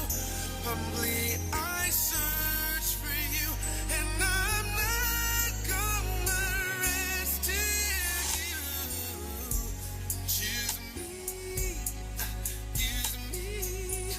Sometimes I feel so all alone. I am on my way back home, so why don't you direct me, bless me, wash me whiter than the snow. I am on my way back home.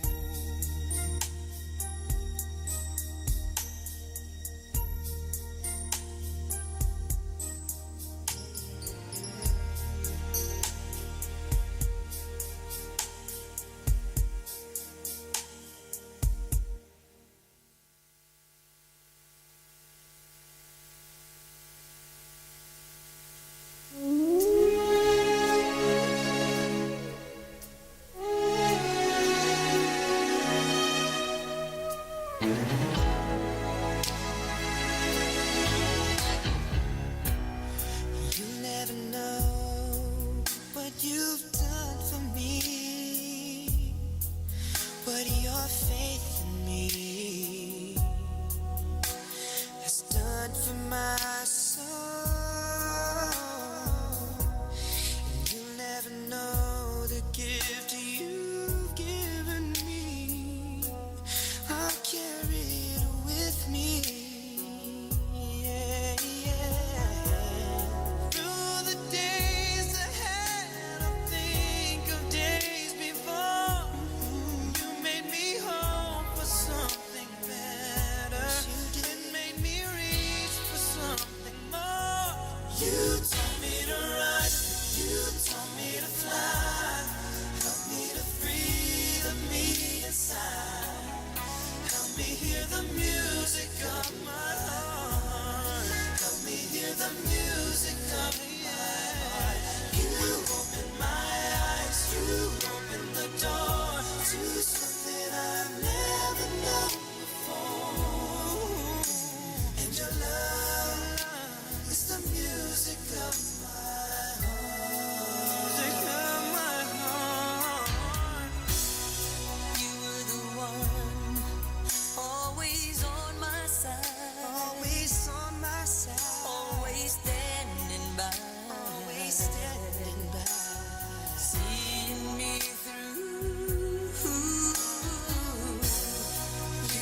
Hello?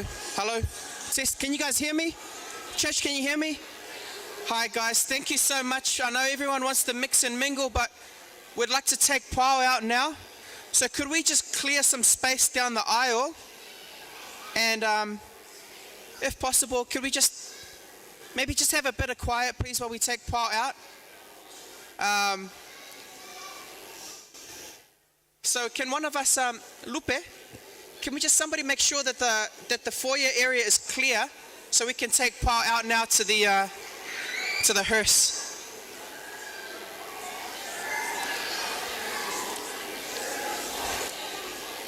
Guys, can we just have a moment of silence, please, just as we carry Pau out? Thank you, family.